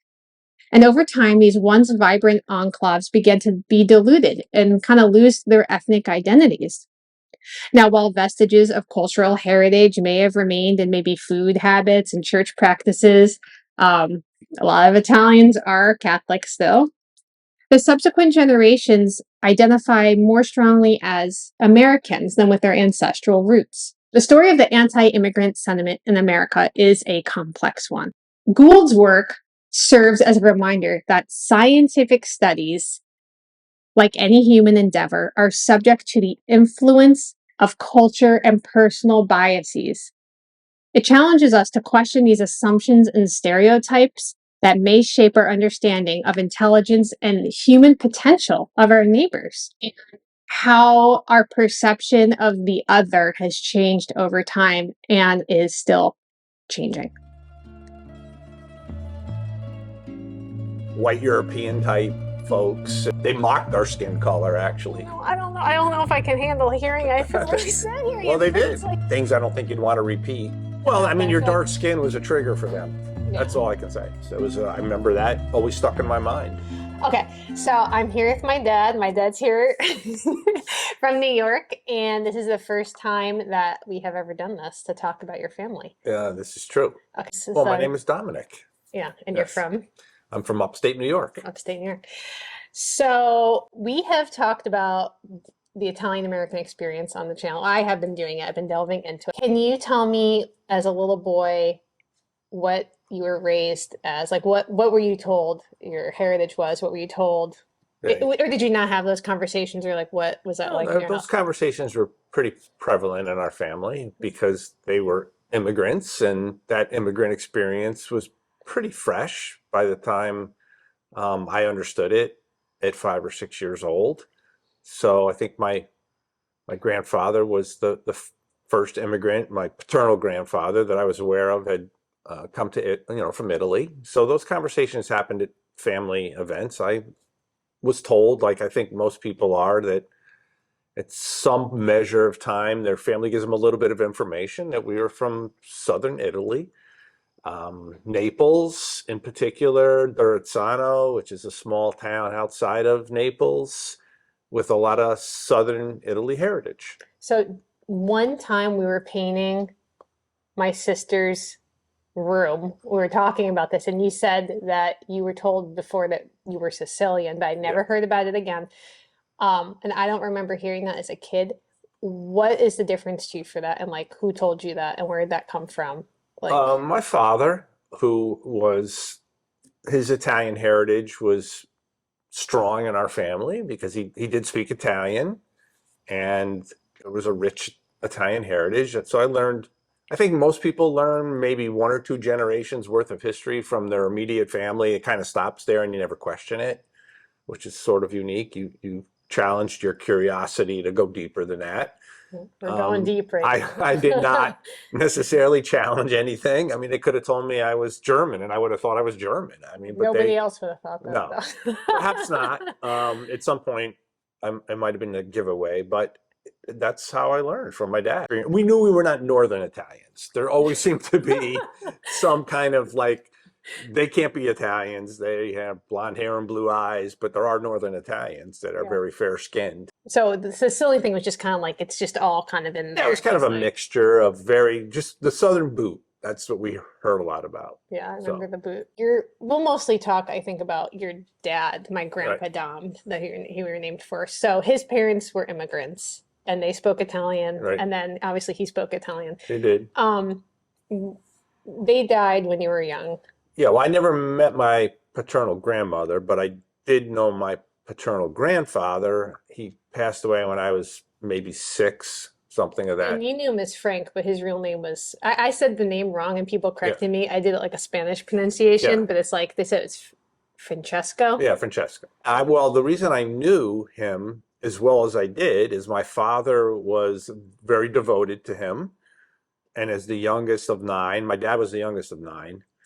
I just have the deepest recollections of always going down to my grandfather's house, and my father would literally shave him. Like a barber shop? Yeah, shave? yeah, right. I remember. I mean, I have a recollection of like seeing my face in the mirror in the bathroom when they were opening up to get the shaving kit out. So my father holding me, and he's getting the shaving gear out.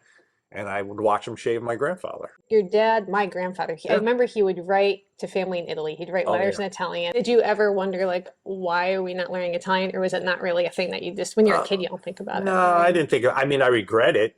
I tried to teach myself a little bit, but not like my dad. And my dad could actually speak Italian, and they would have some conversations, and we'd have to, as kids, okay, what did you say? I don't know. Maybe that was part of their view of just making us more matriculated. During World War II, Italians were considered enemy aliens. Like, so the Italian community decided we're not going to use Italian because we want to be folded in here. We don't want to be, losing our property or put in a prison camp or whatever. So a lot of people they didn't pass it down. I don't know if that's what happened with Grandpa, but. Well, I think that my experience was, even though when you gathered as a family, there was always Italian food and Italian music and conversations about the family in Italy, because there was a lot of family still in Italy there. My father, and his siblings, the men, all were veterans in World War II. They all had some experience in World War II. My dad in the South Pacific, my Uncle Jim in Britain, my Uncle John overseas, my Uncle Nick, the physician, he did something. They all were in the military. They defended their country. They loved America. Grandpa, at least, is like super patriotic. Super patriotic. So I feel like there was not this idea of like having to choose one or the other. It's like we're Americans with Italian heritage. It wasn't like we're Italians. No, they matriculated fully into the American culture as you would, but carried with them all that, flavor, I guess you would call it, of their ethnic background. What was it like as a child? Or what do you remember? Were you with a lot of Italians in your neighborhood? Well, when we were an urban family in upstate New York, there was a whole, they used to call it the name of the city against the world. It was that Italian culture kind of permeated everything. The sports that kids played, the butcher store, whatever, it was all Italians. When we left that urban center and went to a suburban environment, which my father wanted to do that and built a house and everything, we were not really well received where we went. People in the South, a lot of Italians, they faced a lot of discrimination because in the South, it's very binary. It's like, are you white or are you black? Right. And then you have Southern Italians coming and working outside. It's like, well, they're kind of skewing dark, but they're not black people. Yeah. And so there was a lot of problems. What level or what was the experience in New York, which was very different? Okay, But well, I think I'm speaking somewhat firsthand because these conversations happened in our home, our new home in a suburban area. I remember my parents, I can remember the conversations and them talking about how the neighbors shunned them and they weren't invited, you know, they weren't welcomed. It was very rural, it was farmland, it was, you know, the people that had already settled there were all white European type folks and of a couple different ethnicities, but remember they felt very shunned and isolated, and the kids actually, they mocked our skin color actually. no, I don't know. I don't know if I can handle hearing. I feel really sad hearing Well, it they because did. it's like I believe it, but it just makes me feel so sad because I feel like where we grew up. So like going to Louisiana and going to these places, I'm like, I expect certain things, Yeah. and I feel like people are like, well, New York and the North is so we're so advanced and all that stuff, and I think that really it's just it's human nature, and that exists wherever you live. Yeah. Like that people are. Well, I think part of the American experience has been there's ethnic groups that have they've matriculated, they've acquired attributes of the new culture, they slowly work their way into society, they slowly creep up. And I think even in the early 60s, Italian Americans in rural upstate New York were not commonly known.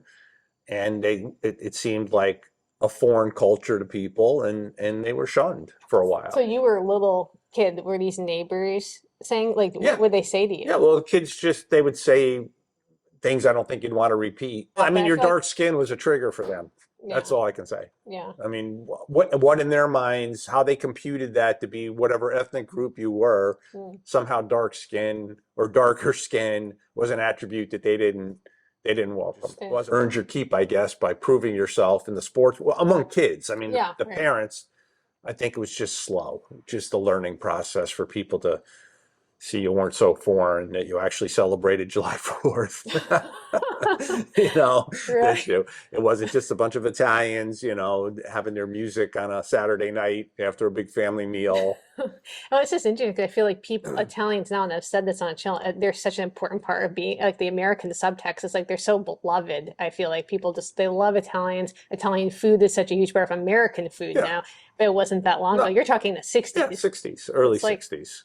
I mean, it's your childhood. It's Right. not long ago at all. Right. How did you feel? Did it impact like how you saw yourself? Did you feel like as a kid, it's just so hard to like process that stuff? Like, Well, my best recollections about that maybe answer your question, where I know that I had to defend myself a fair number of times. I mean, I learned to defend myself because they would pick on you. And I guess that's I mean, that happens a lot. I don't know if it was completely, if you could attribute that completely to culture, or if I was just the new kid on the block and that's the way they acted, but they were pretty mean-spirited about it. But I mean, there was one neighbor in particular who was much older than me. I literally had to get to the point in my development where I could beat him up in order to quiet them down. That's what it took. he was just really aggressive. Yeah, really aggressive and mean-spirited, and you know, but eventually we became friends. But it was because, you know, you just start to stand up for yourself a little bit. It's great. What was Grandpa? So my grandpa Dom, Yeah. your father Dom, Yep. was he aware of like what was did they talk about like their experience? I'm not sure if I could answer that really without saying they were a little standoffish about it. I just think they expected us to navigate our way. They didn't really sit us down and coach us, or it was, I mean, they were experiencing it as adults when the neighbors that you move into are not coming over with an apple pie, but basically saying, why are you here? A question everybody asked when they found out you're Italian, like, are you connected to the mob?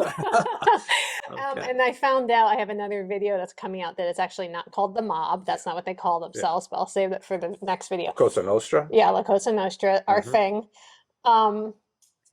What is your experience as an Italian American? So your grandpa literally Right. was born in Yeah. Italy. in southern Italy.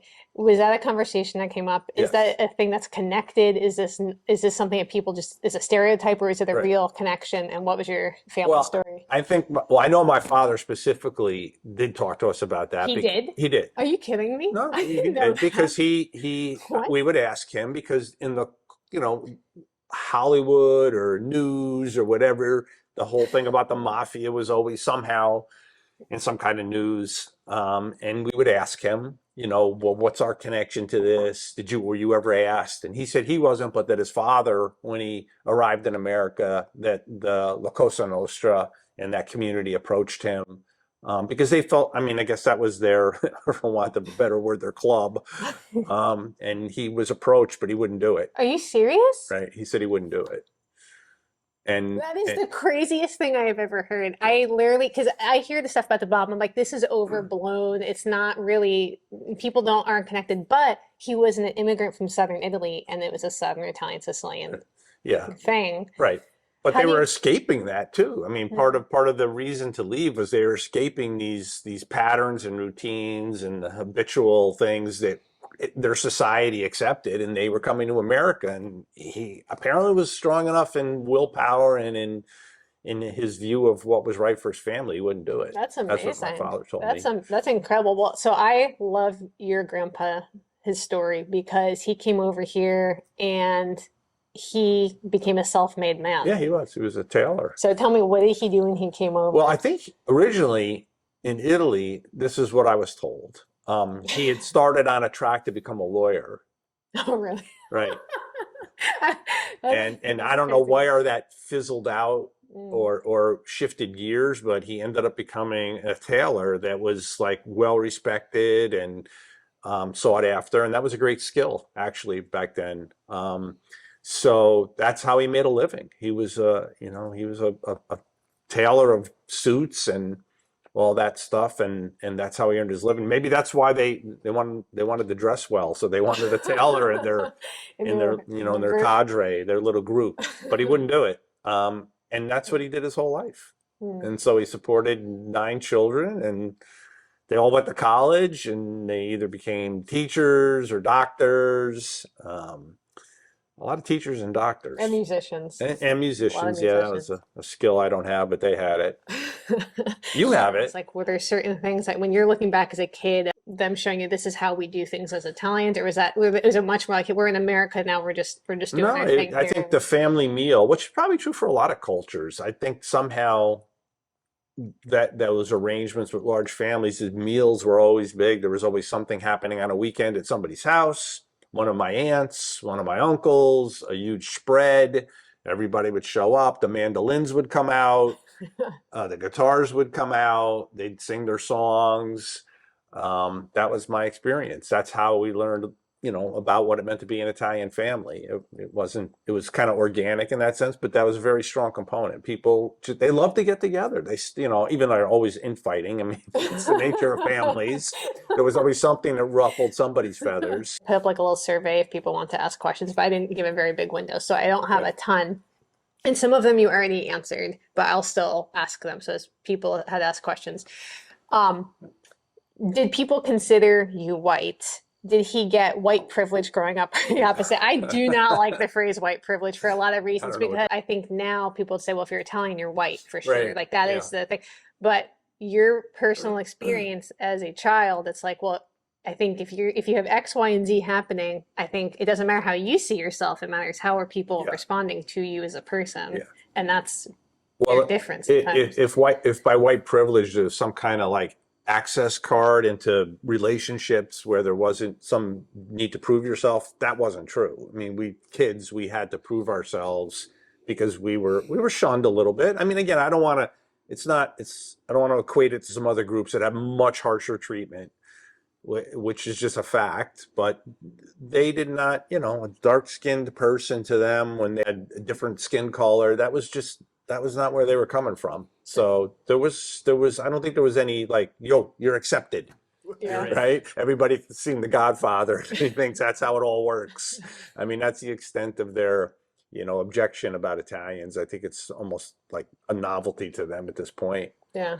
I think Italian Americans are were very well received. I mean, I think across the culture, entertainment, sports, politics, career choices. I've never gotten that as an adult. Me, I don't think that you would have, but I think it's interesting that like how things change and how it takes time sometimes for the new kid on the block to be like you're saying matriculated. Okay, so this one has nothing to do with this, but it says his reaction to learning your Black ancestry is Your mom's side of the family. yes, and I think a lot of people who are watching this, they probably know both sides of the story here, where it's like mom's you've done side a is great job of exploring it. You challenged your curiosity and found a lot of information. found out a lot of information. And we don't have to go too far down this road, but you knew mom's grandmother, I did. and not well, but you met her when sure. you were dating mom, and Yeah. you knew my grandmother Marion very well, my mom's mom. She's an awesome lady. Yes. Assuming this is like, are you surprised? What's your reaction to seeing all this shake out? Well, okay, I have to answer that in two ways. I mean, I think there's a natural, surprise, a little bit taken back that so much of it you've unearthed has led down the pathway to a lot of ethnic and culture mixing I really was not aware of, because having met your mom and just sizing her up in a physical sense, My mom, who you're still married yes, to, of course, alive and married still, right? 38 years. Yeah. Is it 39? I'll remember. But in any event, and she was told they were Irish and French. That's what she told me. Okay, you're Irish and French. That's what I believed. And Marion, her mom, I think, passed as Irish and French. I mean, that's what we were told. That's what I believed. Now, knowing Marion, the sweetheart that she was, the fact that there was a fib or two in there that led to a deeper, cultural spectrum than I was expecting, I kind of understand it now because I knew how Marion was. She was a good keeper of secrets. No, that was all going on your side of the family. You went pretty far back. But they didn't have the resources you have, I think, to take that storyline and move it forward through, several hundreds of years. All of my siblings have the same story of they get approached and asked, "Are you this?" or someone starts saying something to them, whatever language that person speaks, and it comes out. That has happened to you on a few occasions. Yeah. Even though you don't have mom's extremely diverse, DNA wheel. Right. Tell me about some of the times that's happened to you, and are you surprised when that happens? Some people thought I was Arab. Some people thought I was Egyptian. Some people, they didn't equate me with being Italian per se. Some it's happened, but I don't think it's happened with the frequency it's happened with you guys. I mean, well, it's because of what mom gave us. Perhaps. You have a lot of qualities that I think can bend toward different cultures at times, depending on how you might dress or present yourself, or what hairstyle you're using that day. I think that's true for you and your sister, your brothers. They can kind of use different looks and maybe you can lean fit into in different things. At least in people's mind. I mean, that's a superficial judgment by people, but it can happen. When I first took a DNA test with yours, and yours changed and then it turned to 100% Southern Italian at one point. But which I warned you it was going to happen, right? But the first time it happened, it was, I think, 30% North African, but it was Egyptian, mostly. Yeah, I remember. But then it like kind of reshuffled itself, and who knows what will happen next time. What do you make of that? Do you feel like that's like an anomaly? Do you feel like that's just a part of having Sicilian heritage? I know it's corny. I'll say, I mean, you've heard me say it, you'll probably shoot it down. It's just some kind of like, that's what you'd like to think, right? But I mean, I just always tell people the Roman way of life basically governed, the known world for 900 years. That's just an historical fact. You've got to believe that there was some cross-pollination of cultures happening with Roman soldiers in the known world for 900 years, right? Sure. Okay, so I mean, it's easy for me to believe, okay, there could be some, North African heritage in my family stream somewhere, or something, to the east of the Mediterranean. How could that not be the case? Yeah. Right. I mean, I just think that would be common sense given the history of Rome. But the Um, culture was for your family has always been Southern Italian. Yeah, well, It's just absolutely. there's never been like a, you know. Yeah, no, nobody goes around and suggests anything else within the family. I don't think they would know unless you educated them now, right? If I they don't were know. here to be educated. I like to believe what the family says, but I think Yeah. sometimes you don't even what you're repeating. You just were That's all. told, and you're just It's two, maybe three generations at most of somebody telling somebody, okay, that's what it is. And that's where you stop your query. Mhm. And you were a little bit more, you had an itch to scratch, and you scratched it, and you went a lot deeper, and you found out it's really not what it's all what it looks on the face of it. You went deeper than that. You kind of touched on it, but do you know why your grandpa even came over here? I don't. I don't think my dad ever told me even what he may have learned about what it was that was the motivating factor. I wish I could have asked grandpa. This is stuff where I'm just like, why didn't I sit down and Yeah. ask? And it's the Yeah. most frustrating thing to be like, now I don't know. Well, sure. There was a lot of Italian spoken, and their broken English, then Italian, and their little storytelling. But they had a world of experiences I almost can't relate to. You know, they're first generation Americans. They're fighting, clawing their way into the culture. They're going to schools. They're getting some rejection because of who they are.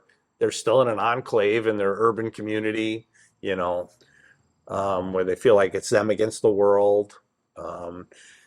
And I think that was a pretty common experience for a lot of groups that slowly made their way into, you know, the mainstream of American life. So they had lots of stories. I don't, you know, to me, I just was an American. I mean, the kids might have been abusive when I was young, and that's kind of just, I guess, what kids do. And my parents might have had difficulty in a new community, but I couldn't put two and two together then. That didn't really, I understand it now. It was just prejudice and bias and those kinds of things. But I just was an American. I loved America. My father kind of taught me that. He came to be my hero in a sense because I really relished the idea that at 17, he dropped out of high school and joined the Navy and went to the South Pacific. Well, Biggest definitely. regret is I never followed in his footsteps to do that. To give service to your country the way my father did, and the way his siblings did, and the way that entire group of Italians did that I became aware of as a youth. Kind of pseudo uncles, people who were your godparents but weren't related to you and all that. They were just tremendous patriots. I really don't want to give too much information, but I do want to say, so you are an attorney. Yep. And I remember trying to go to law school to be like you. You said do not do this. Yeah. I'm kind of glad I didn't, but I still feel like somehow I've fallen into the hole of constitutional law because I can't get out of it because it's Right. fascinating to me. Yeah. So I've been wondering, if white's the boogeyman, if a white man's what is a white person? Am I white? Because I was raised white, but then it's like, well, you have people say, no, you're not. These legal cases where people are fighting to be white, so they had to try to squeeze into this group that means nothing and say, yes, I am white. Just as an attorney now, like, what do you think about those kinds of cases, and like, what? I don't know. I'm just curious, like, what you think about that. Well, I mean, you study constitutional law school. I mean, the thing I steered you away from is I just thought the practice of law is very difficult. I don't think I would have been Private happy practice doing is it. difficult. I think a law school education is one of the greatest educations you could have. It's a little late for that now, so. And many people choose to do it later in life, I even won't be now. doing that. Well, there's something about the Socratic method where you're challenged when you read something to really talk it out and argue it and possess the information to argue it. But you know, we read all those cases in constitutional law. We read about the cases that led to changes in the law, changes about segregation, how the court developed over time. I'm happy courts were at least at the forefront to kind of challenge society to make these big changes that were necessary. If you believe what we believe as Americans and these promises that are made in these documents that create our nation, yes, we want to be that nation that lifts everybody up. So I would always, those cases meant a lot to me to read those cases. I personally I never argued any of those kinds of cases. I mean, I've argued discrimination cases, but not of the ilk of race or ethnicity. It's being an American has been like just such an ongoing process of like, you can feel it in your heart, but you may not be perceived until as an American for a generation. Oh, it's a struggle. It's a struggle for everybody. But it's like reading these cases. If I had read them 20 years ago, I would have seen myself as, well, I'm kind of relieved my family didn't have to go through all that stuff, and not realizing that 100 years ago, my family was going through that stuff. And I think it gives empathy for people Sure. to just kind of realize like, okay, like I may not be where you are now, but my family was where you were. Maybe that's the extreme value of what you did for yourself out of curiosity for your family, is to help other groups see that at some point we're all somewhat challenged. Other groups more harshly than some, and you can't deny that in being a historian, but people were challenged about who they were. Could you matriculate into this society? Could it be homogeneous? Could we not be like, break up into groups that were always combative? Could we adopt some kind of heritage? And I'm happy that in our system, we it's sad that we had to do it, but it's good we had venues to do it, right? We had a way to correct errors. Courts were often the way, sometimes legislation, but courts were often at the forefront of correcting errors. It's one thing about being a lawyer that I respect, that at least we have a mechanism to try to fix wrongs. We try to remedy wrongs. And kudos to those people that had the nerve to put their name on a case and challenge something, and the lawyers who took that case, and the lawyers who argued that case, and the lawyers who went all through the court systems to change the law so that people were treated equally. That's America. Yeah. Sure. And that's still going on. It's still a struggle. We're supposed to create a more perfect union. It's not perfect. We're working at it. I love that phrase. So part of the reason I love history, and I've said this on here, is because I remember being a kid with you, having Cape Cod potato chips with you, and you had iced tea, but I didn't. Right. And we're watching Civil War documentaries where you just hear, yes, we're sitting on the couch in battle. There's always there's a Civil War photograph, and then there's a letter being read over it with Battle Hymn of the Republic. Right. Anyway, all of these things have been ingrained in my heart. As a kid, I feel like I looked up to the founding fathers in a way that was probably wrong. Yeah. Like, because I'm like, look at these giants among men. In some ways they are, because they're incredible geniuses. Absolutely. I think there's a lot of divine intervention with these things. There's a spark there. But they're also infallible, and I think that they're fallible. They're flawed. Yeah. Oh, not infallible. Yeah. Right. Yeah, they're totally fallible. They're fallible, and it surprised and hurt me a little bit to realize that. Now I think it's kind of given me a better perspective. But I don't want to tear down like the foundations of the nation. Right. We look and say, okay, so in 1790, only free white men could be citizens. I disagree with that, right? But at the same time, you have things being penned like all men are created equal. And so there's this weird tension that I think I'm looking at and saying, okay, like, we can improve upon the things that the foundation that has been laid. I don't feel like that means we throw it away because it wasn't perfect. Isn't it like a cake? I mean, all the ingredients were there. Doesn't mean the cake's been baked yet. The ingredients were there. Somebody has to know how to handle those ingredients. They have to take all the things that we talk about in broad sweeping terms, like liberty and freedom and equality and, all these things, due process, and all these ingredients are there. One of the few nations in the world that has these ingredients. Other nations don't even come close to having these. I've been overseas. They don't have these ingredients. We have the ingredients. They're more than just words. Now, fallible men were managing these ingredients. And sometimes it stretched them to the point where they couldn't be stretched further, and they stopped. And they couldn't bring themselves one more step and add one more ingredient. So now another generation said, well, we can add that ingredient. Then we can add that ingredient. It doesn't mean it's perfect. It doesn't mean we've reached perfection, but I think all the ingredients are there. I mean, the mortal men and women can have a divine spark and still capture something that can lead to another generation improving on it. There's growth possible within the framework of those documents that benefits all of society. We have something inbred in us where we know when we see a wrong, we say, well, we have to correct that wrong. Well, I mean, once we're enlightened to say that's wrong, everybody jumps in to say, okay, let's figure out a way to correct it. Let's make it better.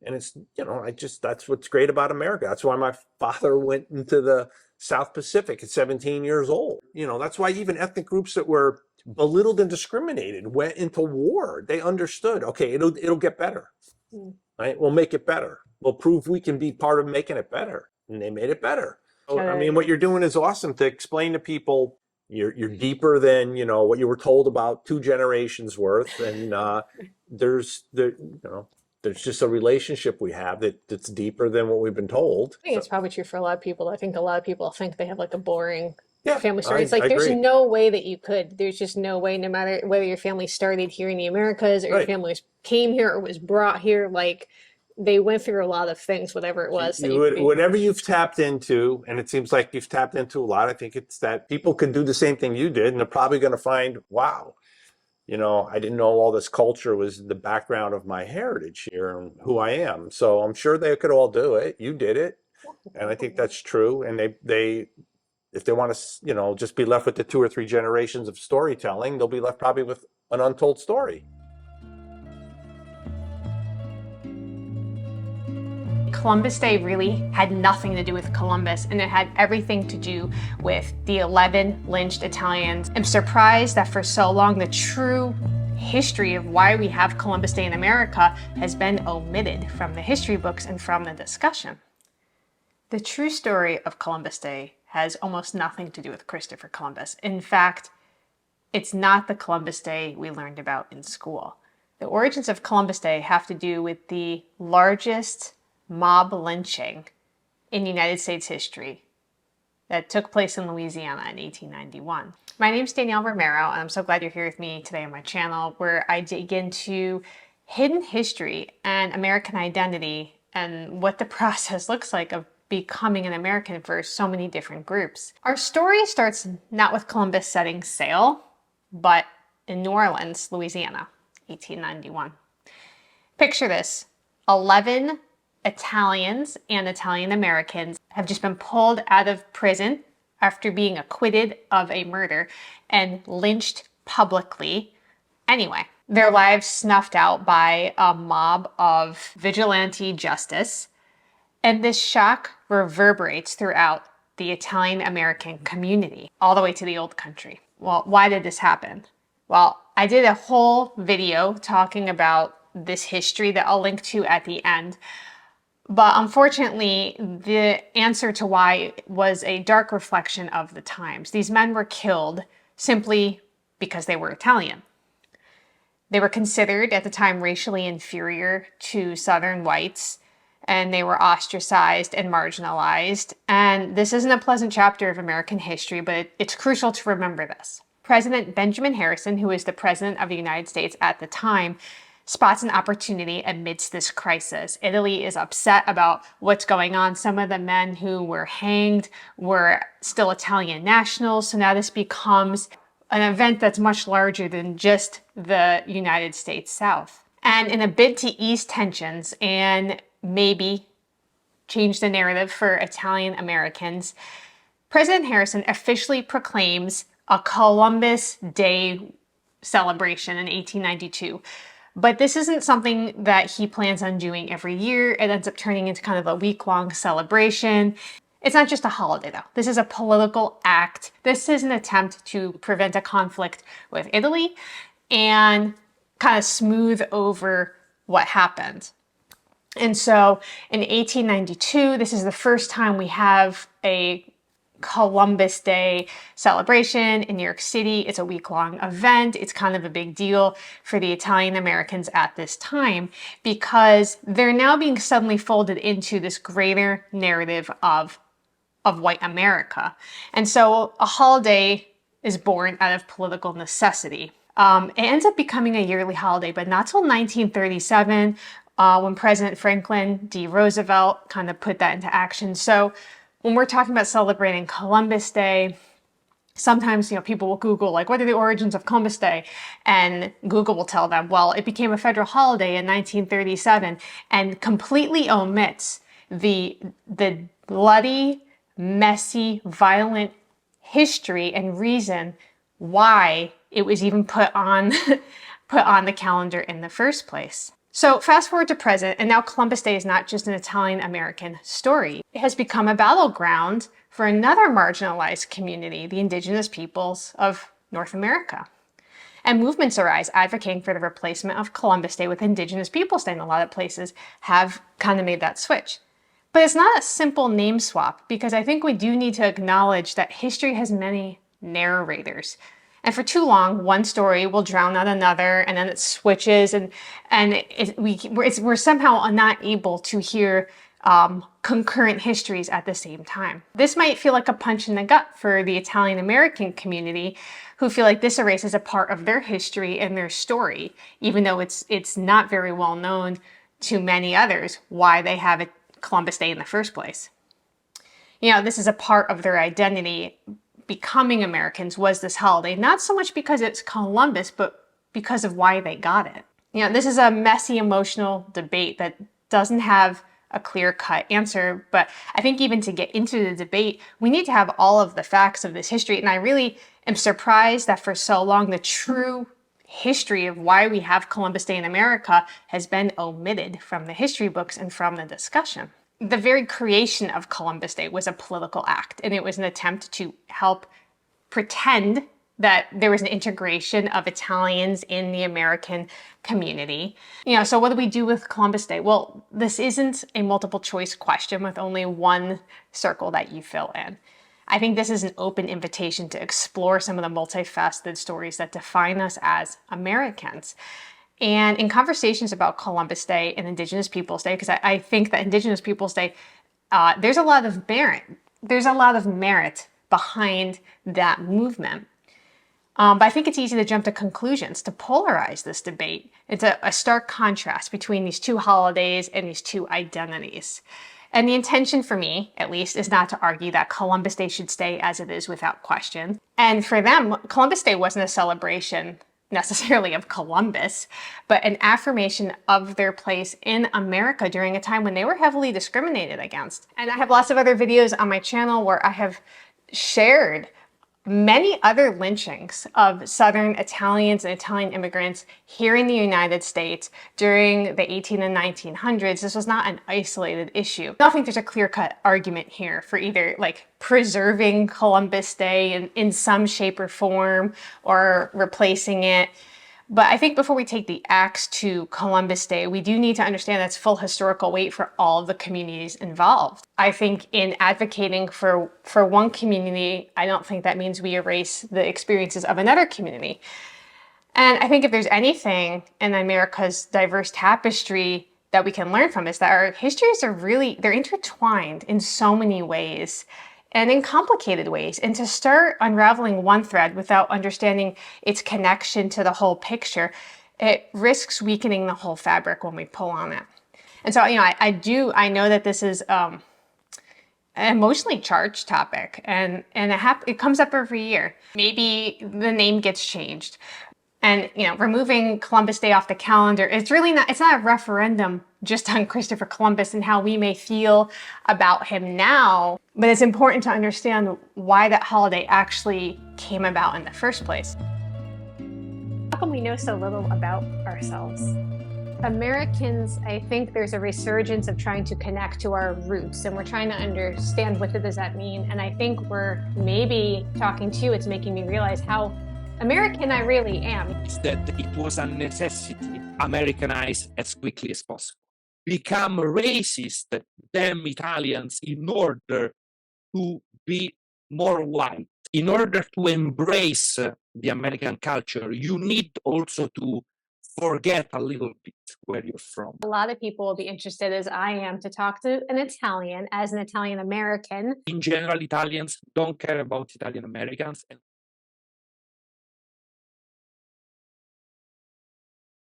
My name is Luca Coniglio, and I am a teacher, professor of American and Modern History in the University of Rome Tor Vergata. It's one of the public universities of Rome. And my field of research is primarily the Italian unification period of the 19th century and the relationship between the Italy and United States in that period. I'm sorry for my pronunciation, my English, I'm not mother tongue, so if any mistake that I do when I'm speaking, so I'm sorry, because You're excellent.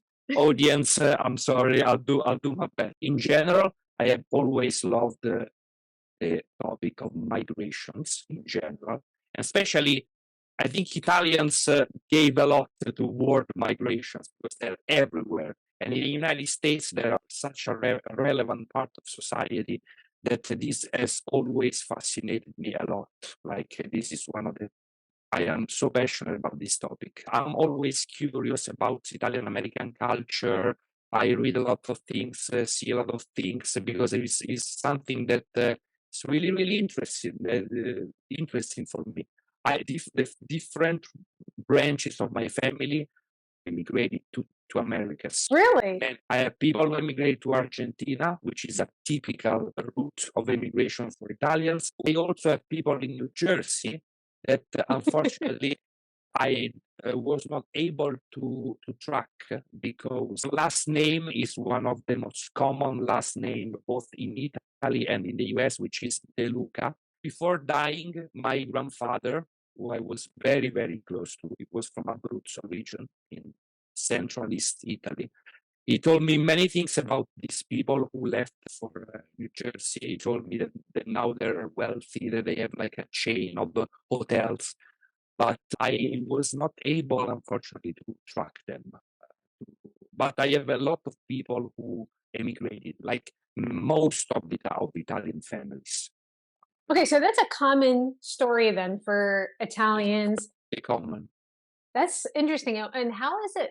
I mean, gosh, I have so many questions for you, but how is it perceived when people are thinking about the families that left? How is it talked about? I mean, I am 35 years old, so let's say for people of my generation, like they generally don't care.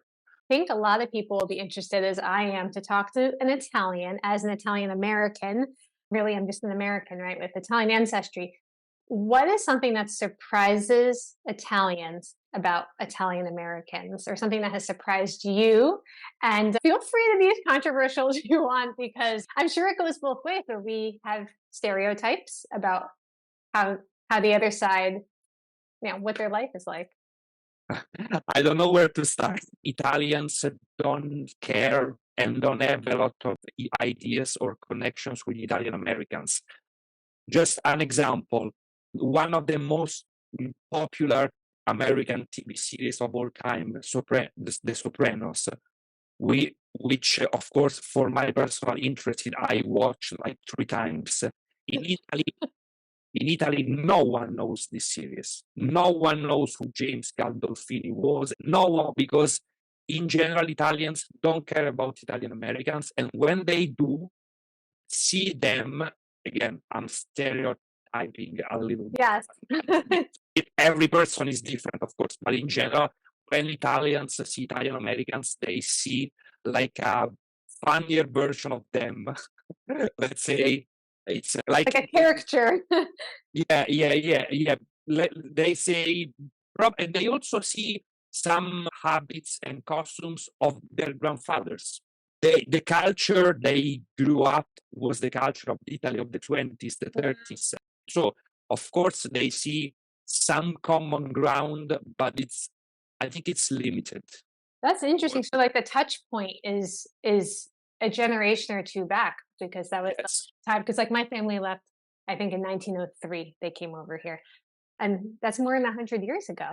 So that is, I've never thought about that. But when I was in the US for my PhD, I remember in Washington, I was doing my research at the Library of Congress in Washington, and I met an Italian American guy who was like 75, 80, and he was able to speak not Italian, but the dialect of his city in Calabria. And this is just to let you understand the situation. So Italian American, I think, compared to other ethnical groups in the United States, they have retained more of their origins, but their origins are quite different from the cuisine resembles something of today's Italian cuisine, but it's very, very, very, very different from what Italians eat today. I think there's a resurgence of trying to connect to our roots, and we're trying to understand what does that mean. And I think we're maybe talking to you, it's making me realize how American I really am. Yes, we have roots here, but things have changed, and they turn into new things that are being like passed down.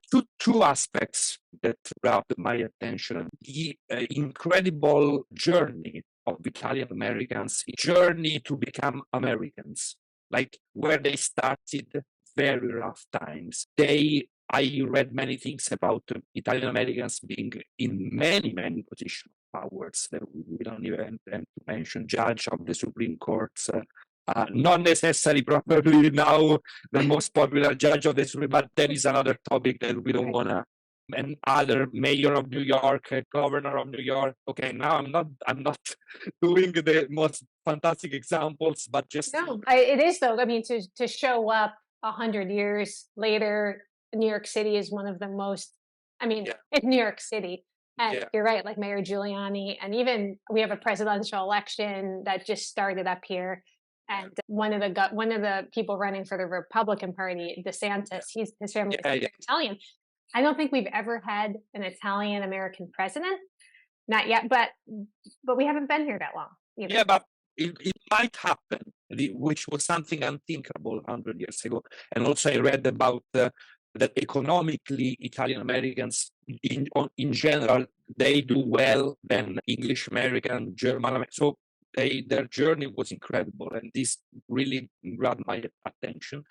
And another thing that grabbed my attention was the fact that, the connections between the Italians in the United States and the Italian nation building, because something that many Italian Americans don't know, and unfortunately also many Italians don't know, is that Italy is a very young nation, and the period of mass migration was the period immediately after the unification of Italy, because Italy had been divided in the regional states for 1500 years. So in the moment Italy unified, there was this massive migration, especially to the Americas. And this had a lot of outcomes also in the Italian national identity. The fact that immediately after the unification, you had 30% of your people leaving for other countries, many of them because the government wanted them to leave. That was relevant and grabbed a lot of my attention. Honestly, I didn't know it was as high as 30%. That's incredible. Yeah, it's called the Italian diaspora for a reason, because the period between 1870 and 1920s, 1930s, the Italian population underwent an incredible amount of migration to other parts of the world. It's incredible. So it'll be outside the scope of this video, but I think it's as relevant for me to understand the reunification. So my dad's family identify as Sicilian and Southern Italian, but the most recent I could find them was really very low Italy. Did that have a different name? How would people have understood that at the time of immigrating? The Italians who left immediately after the unification had very little Italian feelings, very like their awareness of being Italians was in general very limited for two reasons. First, because most of people who emigrated to the Americas were people of very low social and economical income. And second, especially in southern Italy, the message of unified Italy arrived in a very blurred way. It was something very complicated, and the affection of southern Italians with the newly formed Kingdom of Italy was still a long way to go, a long way. So, in fact, as you said, you identified Sicilian Americans. This is, for example, Sicily, I think, is the perfect example. In New York and New Jersey area, there are hundreds of thousands of Sicilian Americans. They were very distant from the core of Italy because Italy was unified so late, because they had very little literacy to be involved in the political process, especially people from Sicily, Calabria, far southern Italy. They still identified with the region or even their cities. Okay. So this is important. Italian American consciousness arrived later. I think when they are settled in America, their feelings, and this is a typical trait of the Italian culture, their feelings were probably more toward their city or their region. That's so, this is fascinating to me. I love the stories of of people, hearing an individual's story, because we could talk about a group of people, but I feel like it's so much easier to put ourselves in the experience of an actual person that we hear about. Is there an individual case that you've come across in your research of Italian immigration to the United States that has stayed with you? I mean, this guy is quite famous in America still.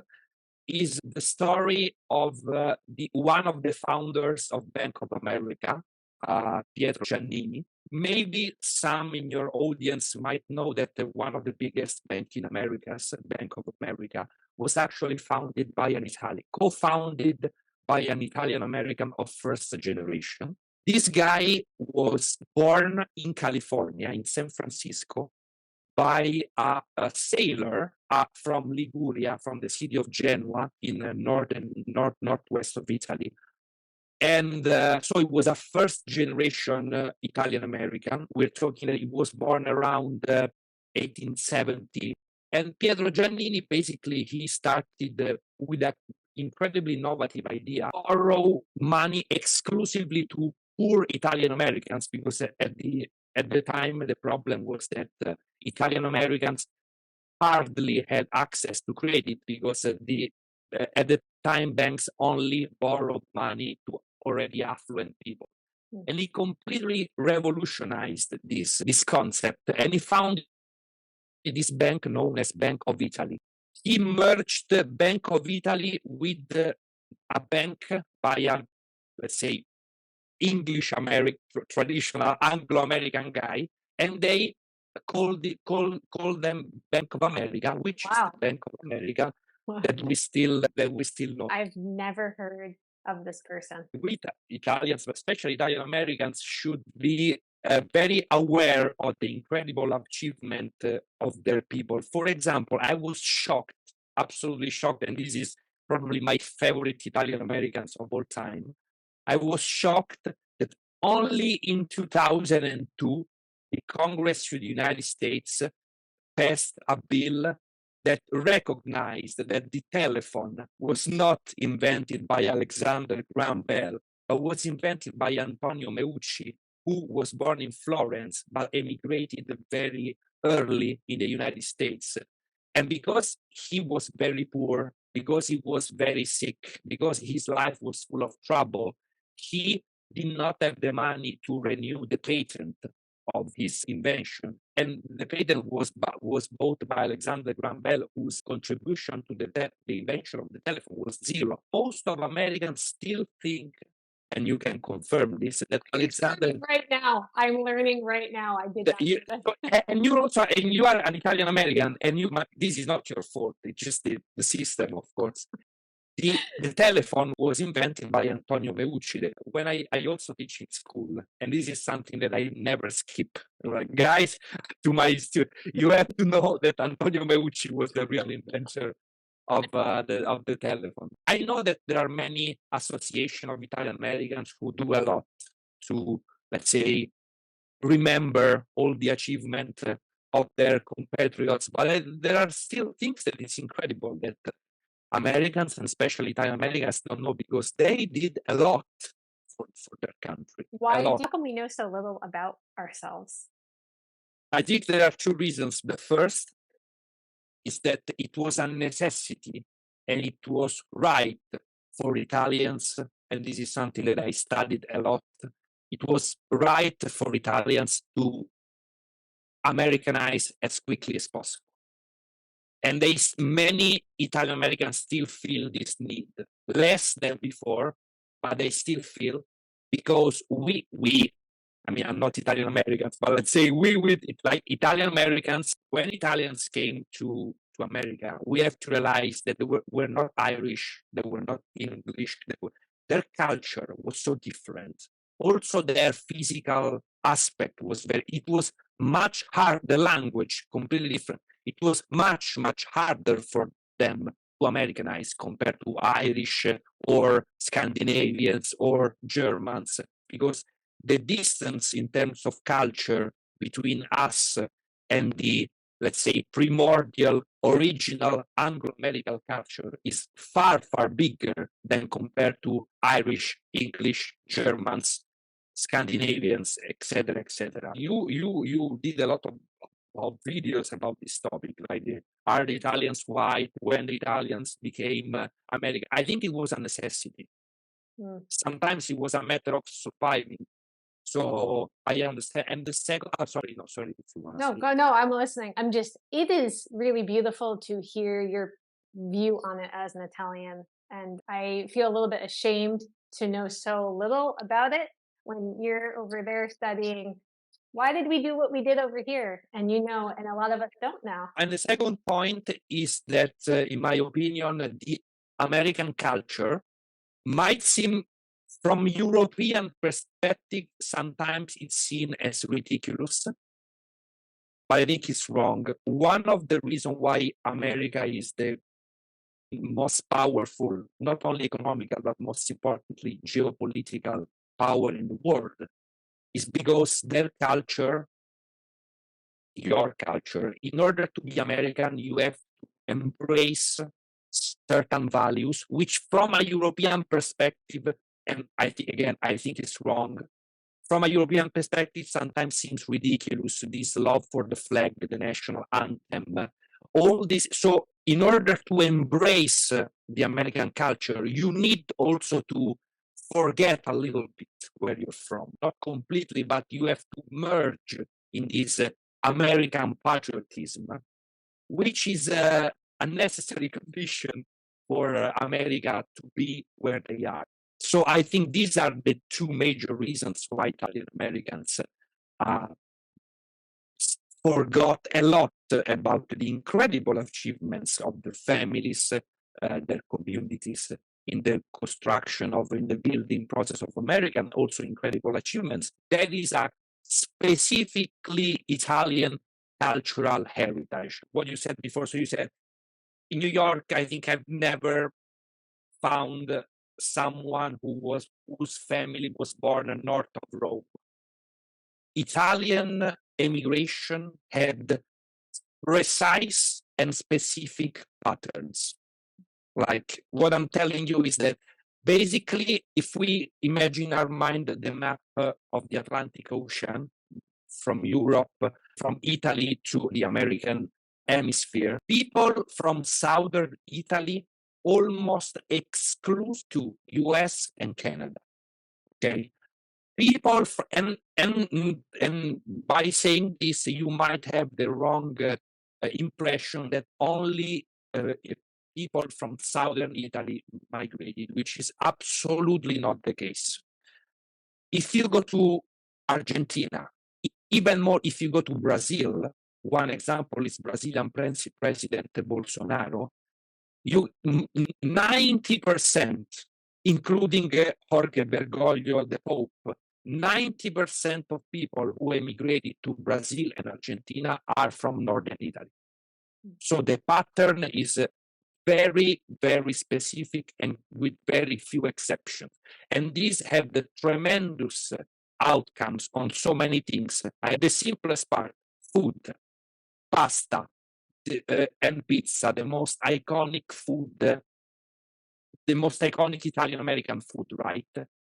Why is that in Brazil they all eat rice and they eat very little pasta? Because in Veneto region, Venice region, in Pope's Bergoglio region, Piedmont, Northwest, pasta arrived with the, let's say, early globalization of Italy in the 20th century. They exclusively ate rice. The most typical food of the Italian American tradition, for example, spaghetti with meatballs, these things are from the South. Pizza, they are from the South. Like the Italian American culture, as the Italian American cuisine, are specifically from Southern Italy. So you're saying like what we consider Italian culture here is really, it's Southern Italian culture in the United States. It is 100%. Wow. The Italian American experience, also the way Italian Americans speak now, not anymore, not your generation, but your grandfather, the way Italian Americans are portrayed in this, let's say, mafia movies and TV series is, let's say, is mocking Southern Italian accents, also that kind of hand gestures. It's a specifically Southern Italian culture. Wow. But if you went to Brazil, if you see Italian American, Italian Brazilians, they're completely different from you guys. Not only somewhat ethnically, let's say, because in general, Southern Italians are darker than Northern Italians. That is not a rule, but in general. Yes. Also, last names are completely different. Like, This is incredible. I think a lot of Italian Americans, I think a lot of Americans, and maybe even beyond, would be interested, because I think sometimes we don't realize the stereotype. What's the origin story for this? Especially in Naples region and Sicily. Yes, and that's exactly where my family. But because it's normal. The three regions that gave the most immigrants to the US are Abruzzo, which is in central Italy, but the culture is southern Italian, Campania, which is the region of Naples, and Sicily, which is, of course, Sicily. So the lynching is very complicated phenomena, but unfortunately, we have to say, I am sure that you know the beautiful movie Green Book, in which the police stop them and they're like, "Why are you with a black person? You know that black people cannot," and blah blah blah. And then the policeman asked the last name of the main character, and he said, "Of course, you are Italian." He says the N word. You and them, you are the same.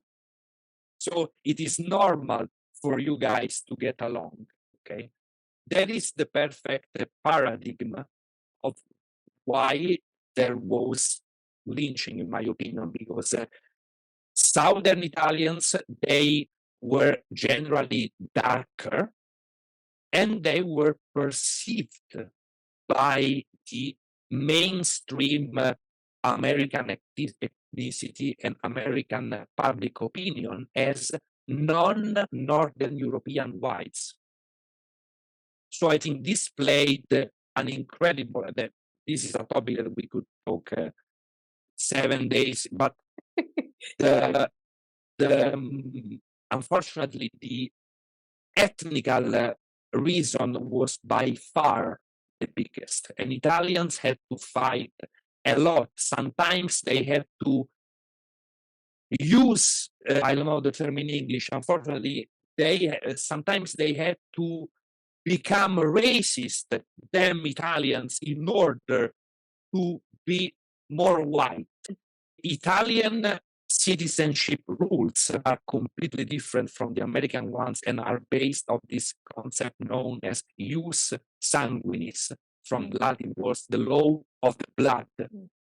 More workforce and more people that maybe got rich in the Americans and bring money back to Italy. So we will make citizenship incredibly easy to obtain for your sons and grandsons.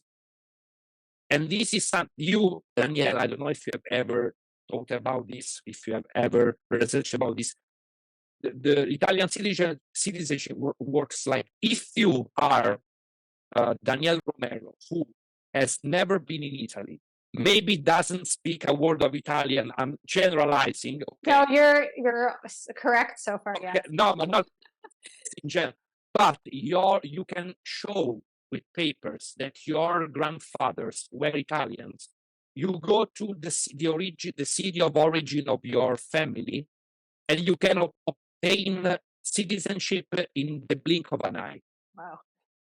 Instead, and this is one of the most controversial topics in Italian politics now, if you are born and raised in Italy from, I don't know, a Chinese family, to obtain the Italian citizenship for you is a nightmare. It took more than 20 years. You have to be adult, you have to be to have a residence in Italy for at least 18. It's a nightmare. It's people who were born there, but yes. they're of a different yes. background. They don't have, let's say, Italian blood. Wow. Now, I don't want to enter in today's politics, so I'm not gonna express my opinion about this. But I'm telling you that Now probably doesn't make any sense. So I'm saying my opinion. Back in the day, I understand why the Italian government made this Oh yeah, because they wanted people to come back.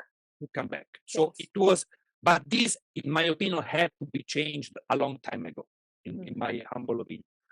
Having said that, so the Italian government honestly did not get involved a lot in the discriminations of Italians in the United States, also because they wanted to maintain a very good, especially commercial relationship with the various governments of the United States. There's a lot of people on the channel who I think are excited to understand more about their Italian American heritage, which again is different than being Italian, but kind of understanding the experience. And you know so much about that, even though you're not an American.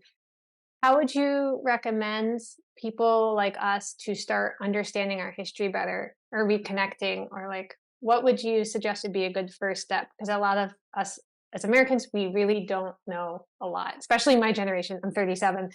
Like, just, my grandpa has already passed away. I can't ask him anymore.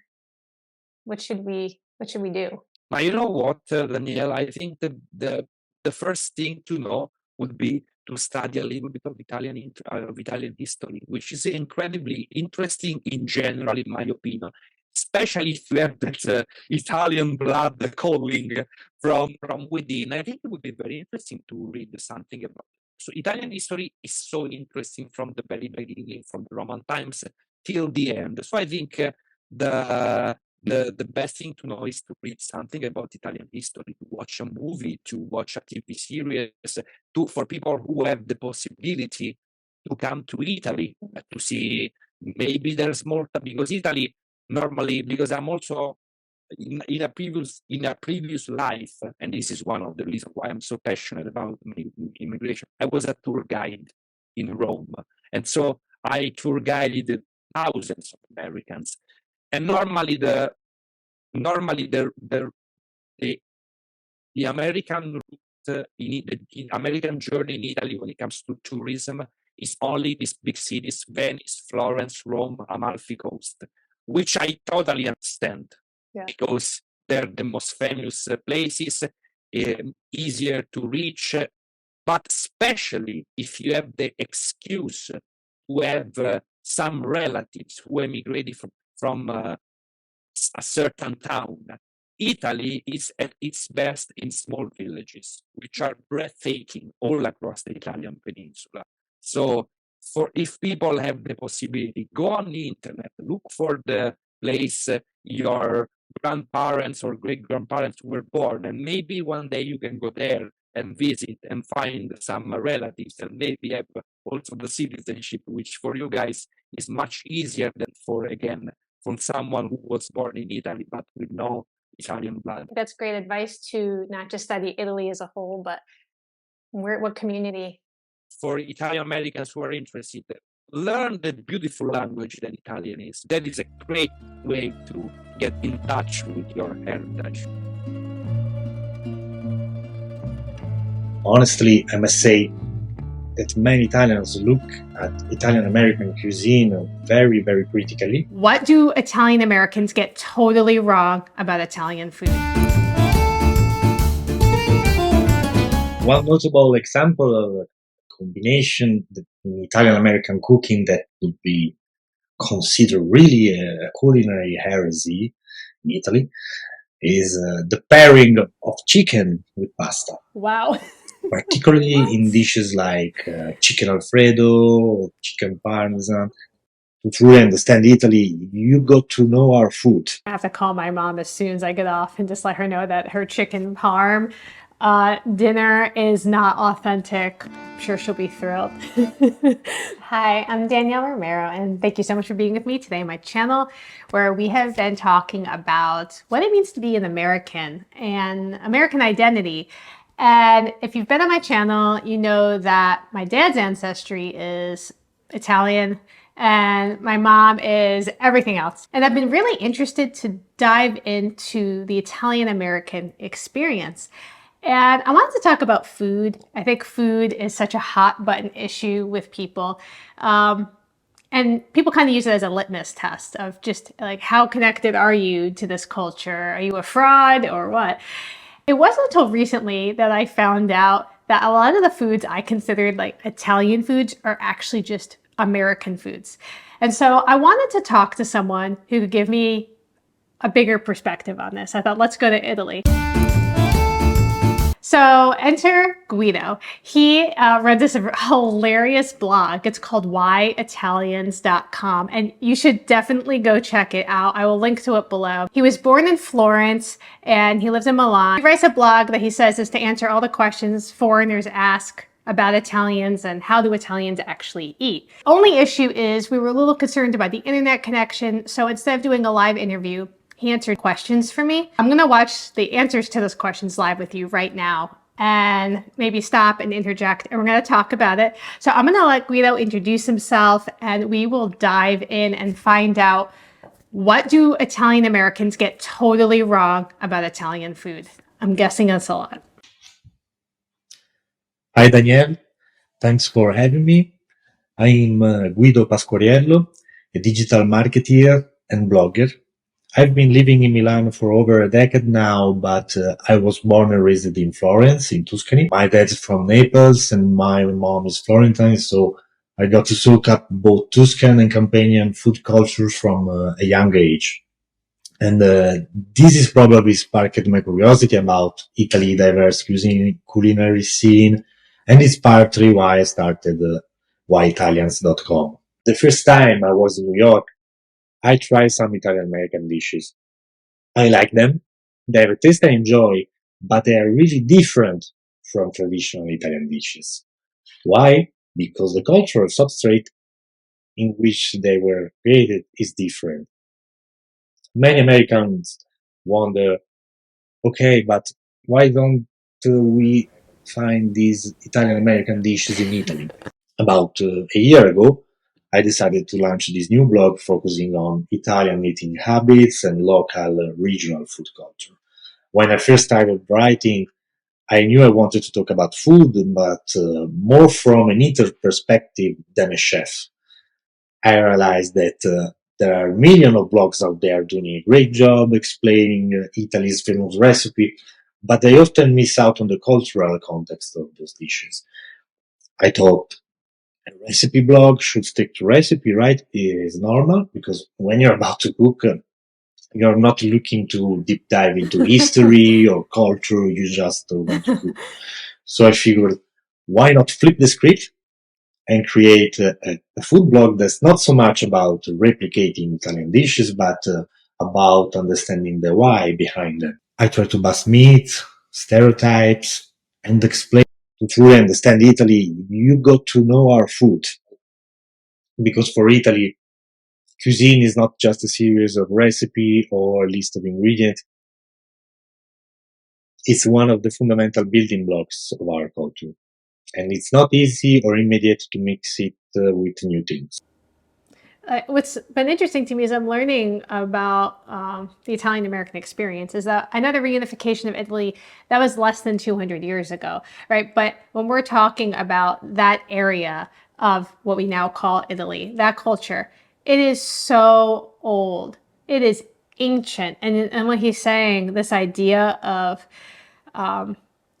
it's not easy to just mix in a new thing and have something new happen. And it's a very different dynamic than I feel like what you have in the United States. We're such a young nation.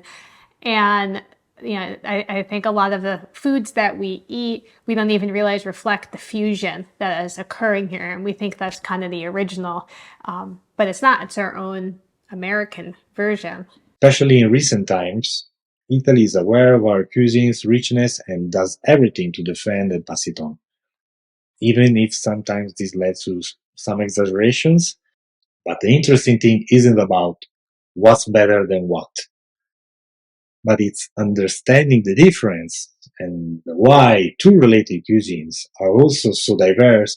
All right, so my next question for Guido was that many Italian American dishes we sometimes assume were imported from Italy with our immigrant ancestors, like pizza, baked ziti, lasagna, chicken parm with pasta. I was asking if there were any dishes that Americans might be surprised to learn actually originated not in Italy, but they came from the United States. Of course, Italian American cuisine has literally invented many dishes with Italian taste or memory, but that didn't exist here and never arrived here in Italy. Among the most striking, spaghetti and meatballs. While meatballs are common in Italy, they're typically served on their own. Yes, there are first courses in southern Italy with kind of mini meatballs in their pasta, but they are definitely not the spaghetti and meatballs that you have. Mini meatballs? Mini meatballs? Where have mini meatballs been my whole life? The combination of spaghetti and large meatballs in tomato sauce is distinctly Italian American creation. I'm not saying that today there isn't a restaurant in Italy that serves them, but it's definitely a dish that's very complicated to find it here. Staying on pasta, fettuccine Alfredo. It's true that they were born in Rome by Alfredo di Lelio, but today they are practically unknown here, or simply served as pasta al burro, pasta with butter. The creamy version, known as fettuccine Alfredo, was Oh my god, are popularized you and kidding me? modified in the United States, gaining that richer and more buttery flavor profile that is known today. Stop and say I'm such a fraud. My kids really like when I make fettuccine Alfredo like from scratch at home, and I always feel like I'm there like mixing the sauce at the stove. And I'm like feeling really in touch with my Italian roots, and yeah, I'm just making an American dish right now for my American kids, and that's interesting. It's interesting. And I think that garlic bread is a perfect example. Yes, in Italy we eat bread with garlic, especially in my region of origin, in Tuscany, the dishes like fettunta or the more well-known bruschetta. But Italian immigrants struggled to find extra virgin olive oil in America. So it was natural to replace it with the most common fat, that was butter. Thus, the American version of garlic bread, typically slathered with butter and sometimes cheese, is more of an American invention than an Italian one. So I had to ask to him what the difference was between Northern and Southern Italians. Uh, so let's see if he answers. That's a great question, and also very difficult to answer without slipping into generalizations. But I think Italy is a country so culturally fragmented and complex that often the difference between North and South is used to simplify what are millennia of history and unification of our state under a relatively young single flag, which happened only 162 years ago. But I'll smartly answer regarding food because there is a big difference between northern and southern Italians in their culinary habits and food preferences. And oversimplifications in the north, the cuisine is influenced by proximity to Swiss and Germanic traditions, with an emphasis on less carbohydrate-rich food and the preference to cheeses, creamy dishes, and meat, along with special and typical ingredients of the northern region, like porcini mushrooms, chestnuts, truffles. In contrast, in the south, the diet is richer in carbohydrates, with a greater amount of pasta and bread consumed daily. Generalizing, southern cuisine is more elaborate and influenced by proximity to the sea, with the frequent use of fish, plus rich in products like olive oil, olives, pistachios, tomatoes, and then a variety of fresh pasta in many different shapes. Okay, so my next question for him was, is there a combination in Italian American food that would be considered like cultural or, culinary heresy in Italy? Wow, I'd say there are Wow. quite a few. One notable example of a combination in Italian American cooking that would be considered really a culinary heresy in Italy is the pairing of chicken with pasta, particularly in dishes like chicken Alfredo or chicken Parmesan. In traditional Italian cuisine, What? mixing I poultry feel with like I've been pasta lied is to my whole very life. uncommon. Culinary philosophy in Italy typically involves a clear separation of pasta courses, primi piatti, and meat courses, secondi piatti. But again, this difference, if you really want to dive deeper, is found to be mainly a cultural rather than a taste matter. In short, Italian immigrants in America started putting chicken in pasta for various reasons. First, when they arrived in America, they found noble ingredients in an availability they had never had before in their lives, including more abundant and cheaper chickens.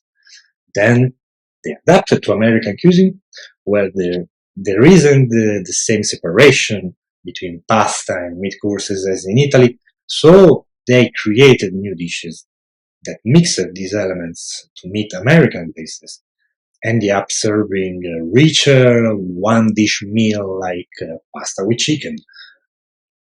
As you can see, even in this case, it's not a story of taste, but of adaptation and newfound wealth.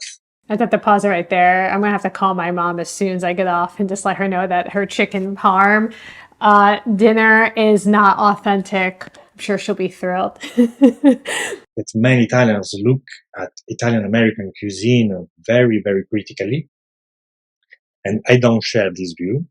Certainly, there are many examples where Italian American cuisine treats some recipe and ingredients in a way that is unusual and unacceptable here. But as long as we are talking about tastes, then we can talk about it as much as we want. I have my own taste, and you have your own.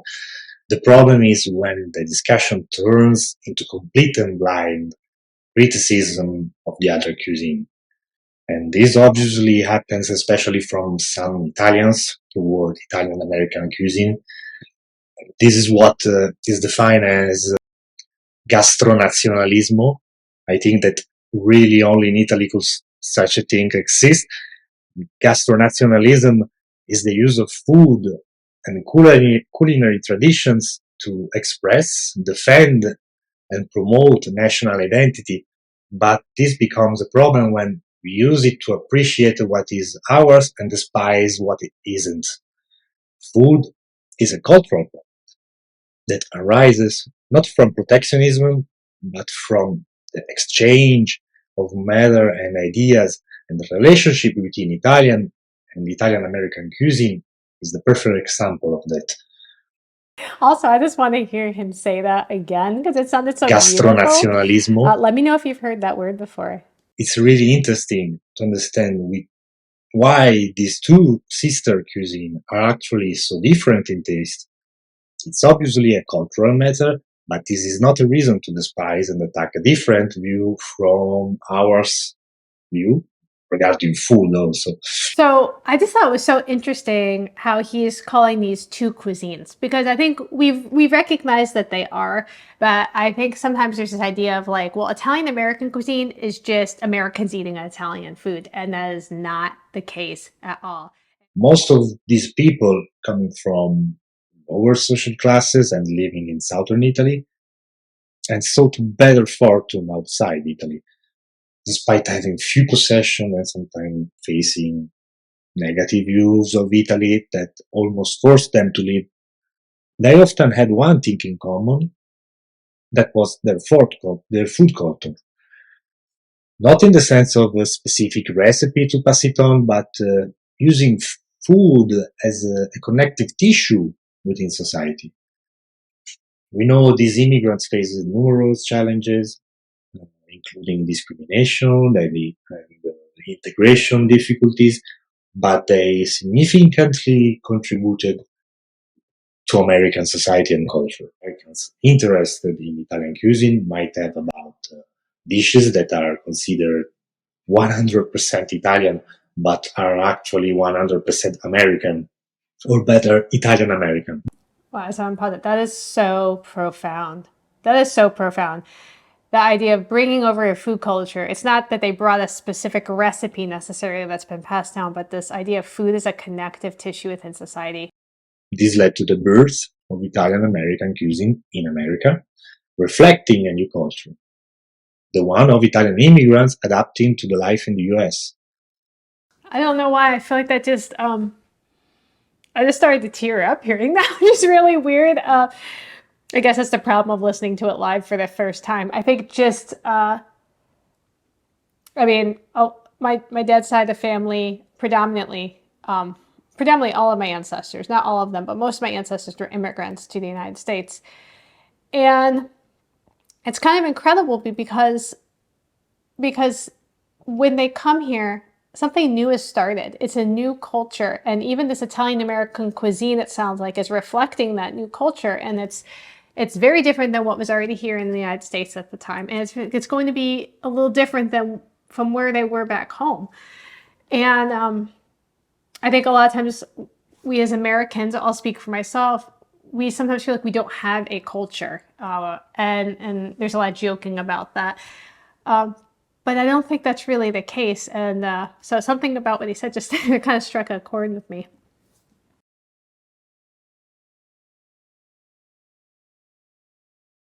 Oh, sure. Well, I'll start with pepperoni. The type of pepperoni widely used in American pizza is not common in Italy. Italian pizza toppings are usually simpler, and the Italian pepperoni word referred to bell peppers, not a type of salami. And if you order a pizza with salami in Italy, it's more a rustic and less industrial salami, generally very different from American pepperoni. Then the marinara sauce, the thick herb-filled marinara sauce common in the United States, different from the straightforward tomato-based sauces typically used in Italy. And again, prepackaged dressings like Italian dressing are popular in America, but are not typically here. Salads are generally simply dressed with olive oil, vinegar, salt, pepper, and that's it. The use of cheeses like cheddar or Monterey Jack is in pasta dishes is common in Italian American cuisine, but would be not common here, where local cheeses like Parmesan, Pecorino, or mozzarella are the preferred ones, are the allowed ones. These differences highlight how Italian immigrants adapted their culinary traditions to the ingredients and tastes available in America, creating a distinct cuisine that, while having Italian roots, differing in many aspects from the traditional Italian. I just had a couple questions left for him. So my next one was, do Italian chefs like in Italy have any guilty pleasure dishes or maybe items that we'd be surprised to find out that they use frequently? First of all, I'd say barbecue. American barbecue with its smoked meat and rich sauces has won over many Italians, especially for its intense flavor and unique cooking technique. Then brownies, which are practically everywhere. They're very appreciated for chocolate taste and their texture, and are a dessert that until a few decades ago was not found in Italy. Always on dessert, pancakes are appreciated for their texture and for being an alternative to traditional Italian breakfast sweets. Then cheesecakes Another dessert increasingly present in our pastry shop. Tex-Mex foods. Dishes like nachos, burritos, chili con carne have recently gained a lot of popularity here. Wow, Fried really? chicken, American style fried chicken, We're can now be colonizing. found also in every city. Yeah, there are some dishes that in reality can be found here if you know where to look. More than a return to Italy, it's about meeting the tastes of American tourists from restaurants that are mainly frequented by Americans in American Italy tourists looking for their spaghetti and meatball who moment. request Italian American dishes, convinced they are our everyday food. Americans are so American, aren't we? Like this creamier version of carbonara that became popular in the United States and then started to appear in Italy, particularly in restaurant catering to tourists or those looking for an Americanized version of Italian dishes. It's a fascinating example of how a dish that originated in Italy was modified in America and then reintroduced to Italy in its new form.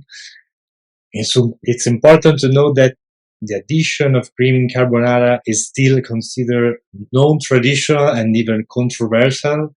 I wish I was live with him right now because this one is like jaw-dropping revelation for me. How can you even make that dish without cream? What is even happening? I am so American. I'm so American and I want my cream in that dish. Among culinary purists in Italy. But beyond this, it's interesting to see how lately, especially in cities like Milan and Rome, there are restaurants that are starting to offer Italian American cuisine. And I'm not surprised that this type of restaurants are very popular with Italians too. In the end, yes, we love our cuisine very much, but we are always ready to try new things. And Italian American cuisine here in Italy is definitely something new and not yet universally known. Maybe there are still many stereotypes, but in my opinion, it could be quite successful.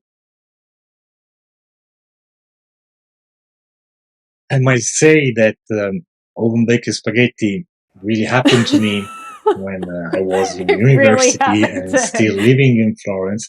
I had the opportunity to meet American students in Italy for study. I saw for the first time what Italian American cuisine was when a friend cooked me some oven baked spaghetti. For her, it was completely normal to cook them like that. For me, absolutely wrong. But again, one thing is the difference in taste, and another is the difference in culture. So it's such a good point. It's like, is this the traditional thing to do? No. Is pasta cooked with cheese and sauce in the oven going to be delicious? Yes. I've never cooked spaghetti in the oven. I grew up having baked ziti. So I don't know if that's what the difference is with that. I realized that our cuisine in America had become something different and self-contained.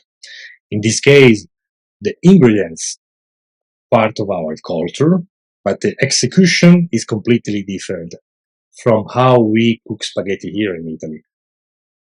A book that I love very much and that perfectly expresses this concept of how Italian American cuisine has diverged from Italian is Red Sauce, How Italian Food Became American by Ian McCallan.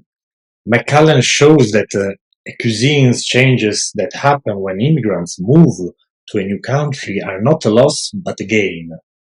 It's the birth of something new, and any comparison with another cuisine remains more than anything a matter of taste. But what involves are the stories and the facts that led to the birth of certain dishes, which in the end are as much American stories as Italian stories that collide. So beautiful and so profound. I hope, as I'm working on this channel, it started from this point of me, digging into my family history, and it's expanded out. But at the end of the day, this idea of giving time to these stories and seeing how things have come together to create this new thing, whether it is, you know, family traditions, you know, that we take for granted that we don't have, but we do have. I remember growing up in New York as a little girl, and there was this Italian bakery. It was called Bella Napoli. My grandpa would bring me there, and when you walked in, there was just like this completely crazy pastry case that they had. They had fresh bread in the back, and then on the side there was like almost like a diner feel. You could sit down, order a cup of coffee, order a pastry, sit and talk. I remember the white bags, they were kind of waxy. I remember everything about that experience, and I think my grandpa, it was kind of caught between two worlds. Like, his parents were from Italy and they had immigrated, but he was born in New York. He was an American with Italian heritage, and he wanted to pass something on to me. But even looking back at going into Bella Napoli Bakery in Albany, New York, I could see that a lot of it was probably an Italian American experience. And so I am interested in learning and then looking back at my experience with my Italian heritage and seeing, well, how much of this was really an American experience, and it wasn't the Italian experience that I thought. Well, I want you guys to check out Guido's blog. You will be laughing. You will learn so much. It's incredible. I'll leave a link to it below, but it's whyitalians.com. I can't believe the things I thought were Italian are not Italian. Like, I feel like I have to go call my mom and dad and let them know. Maybe I should let her watch this video.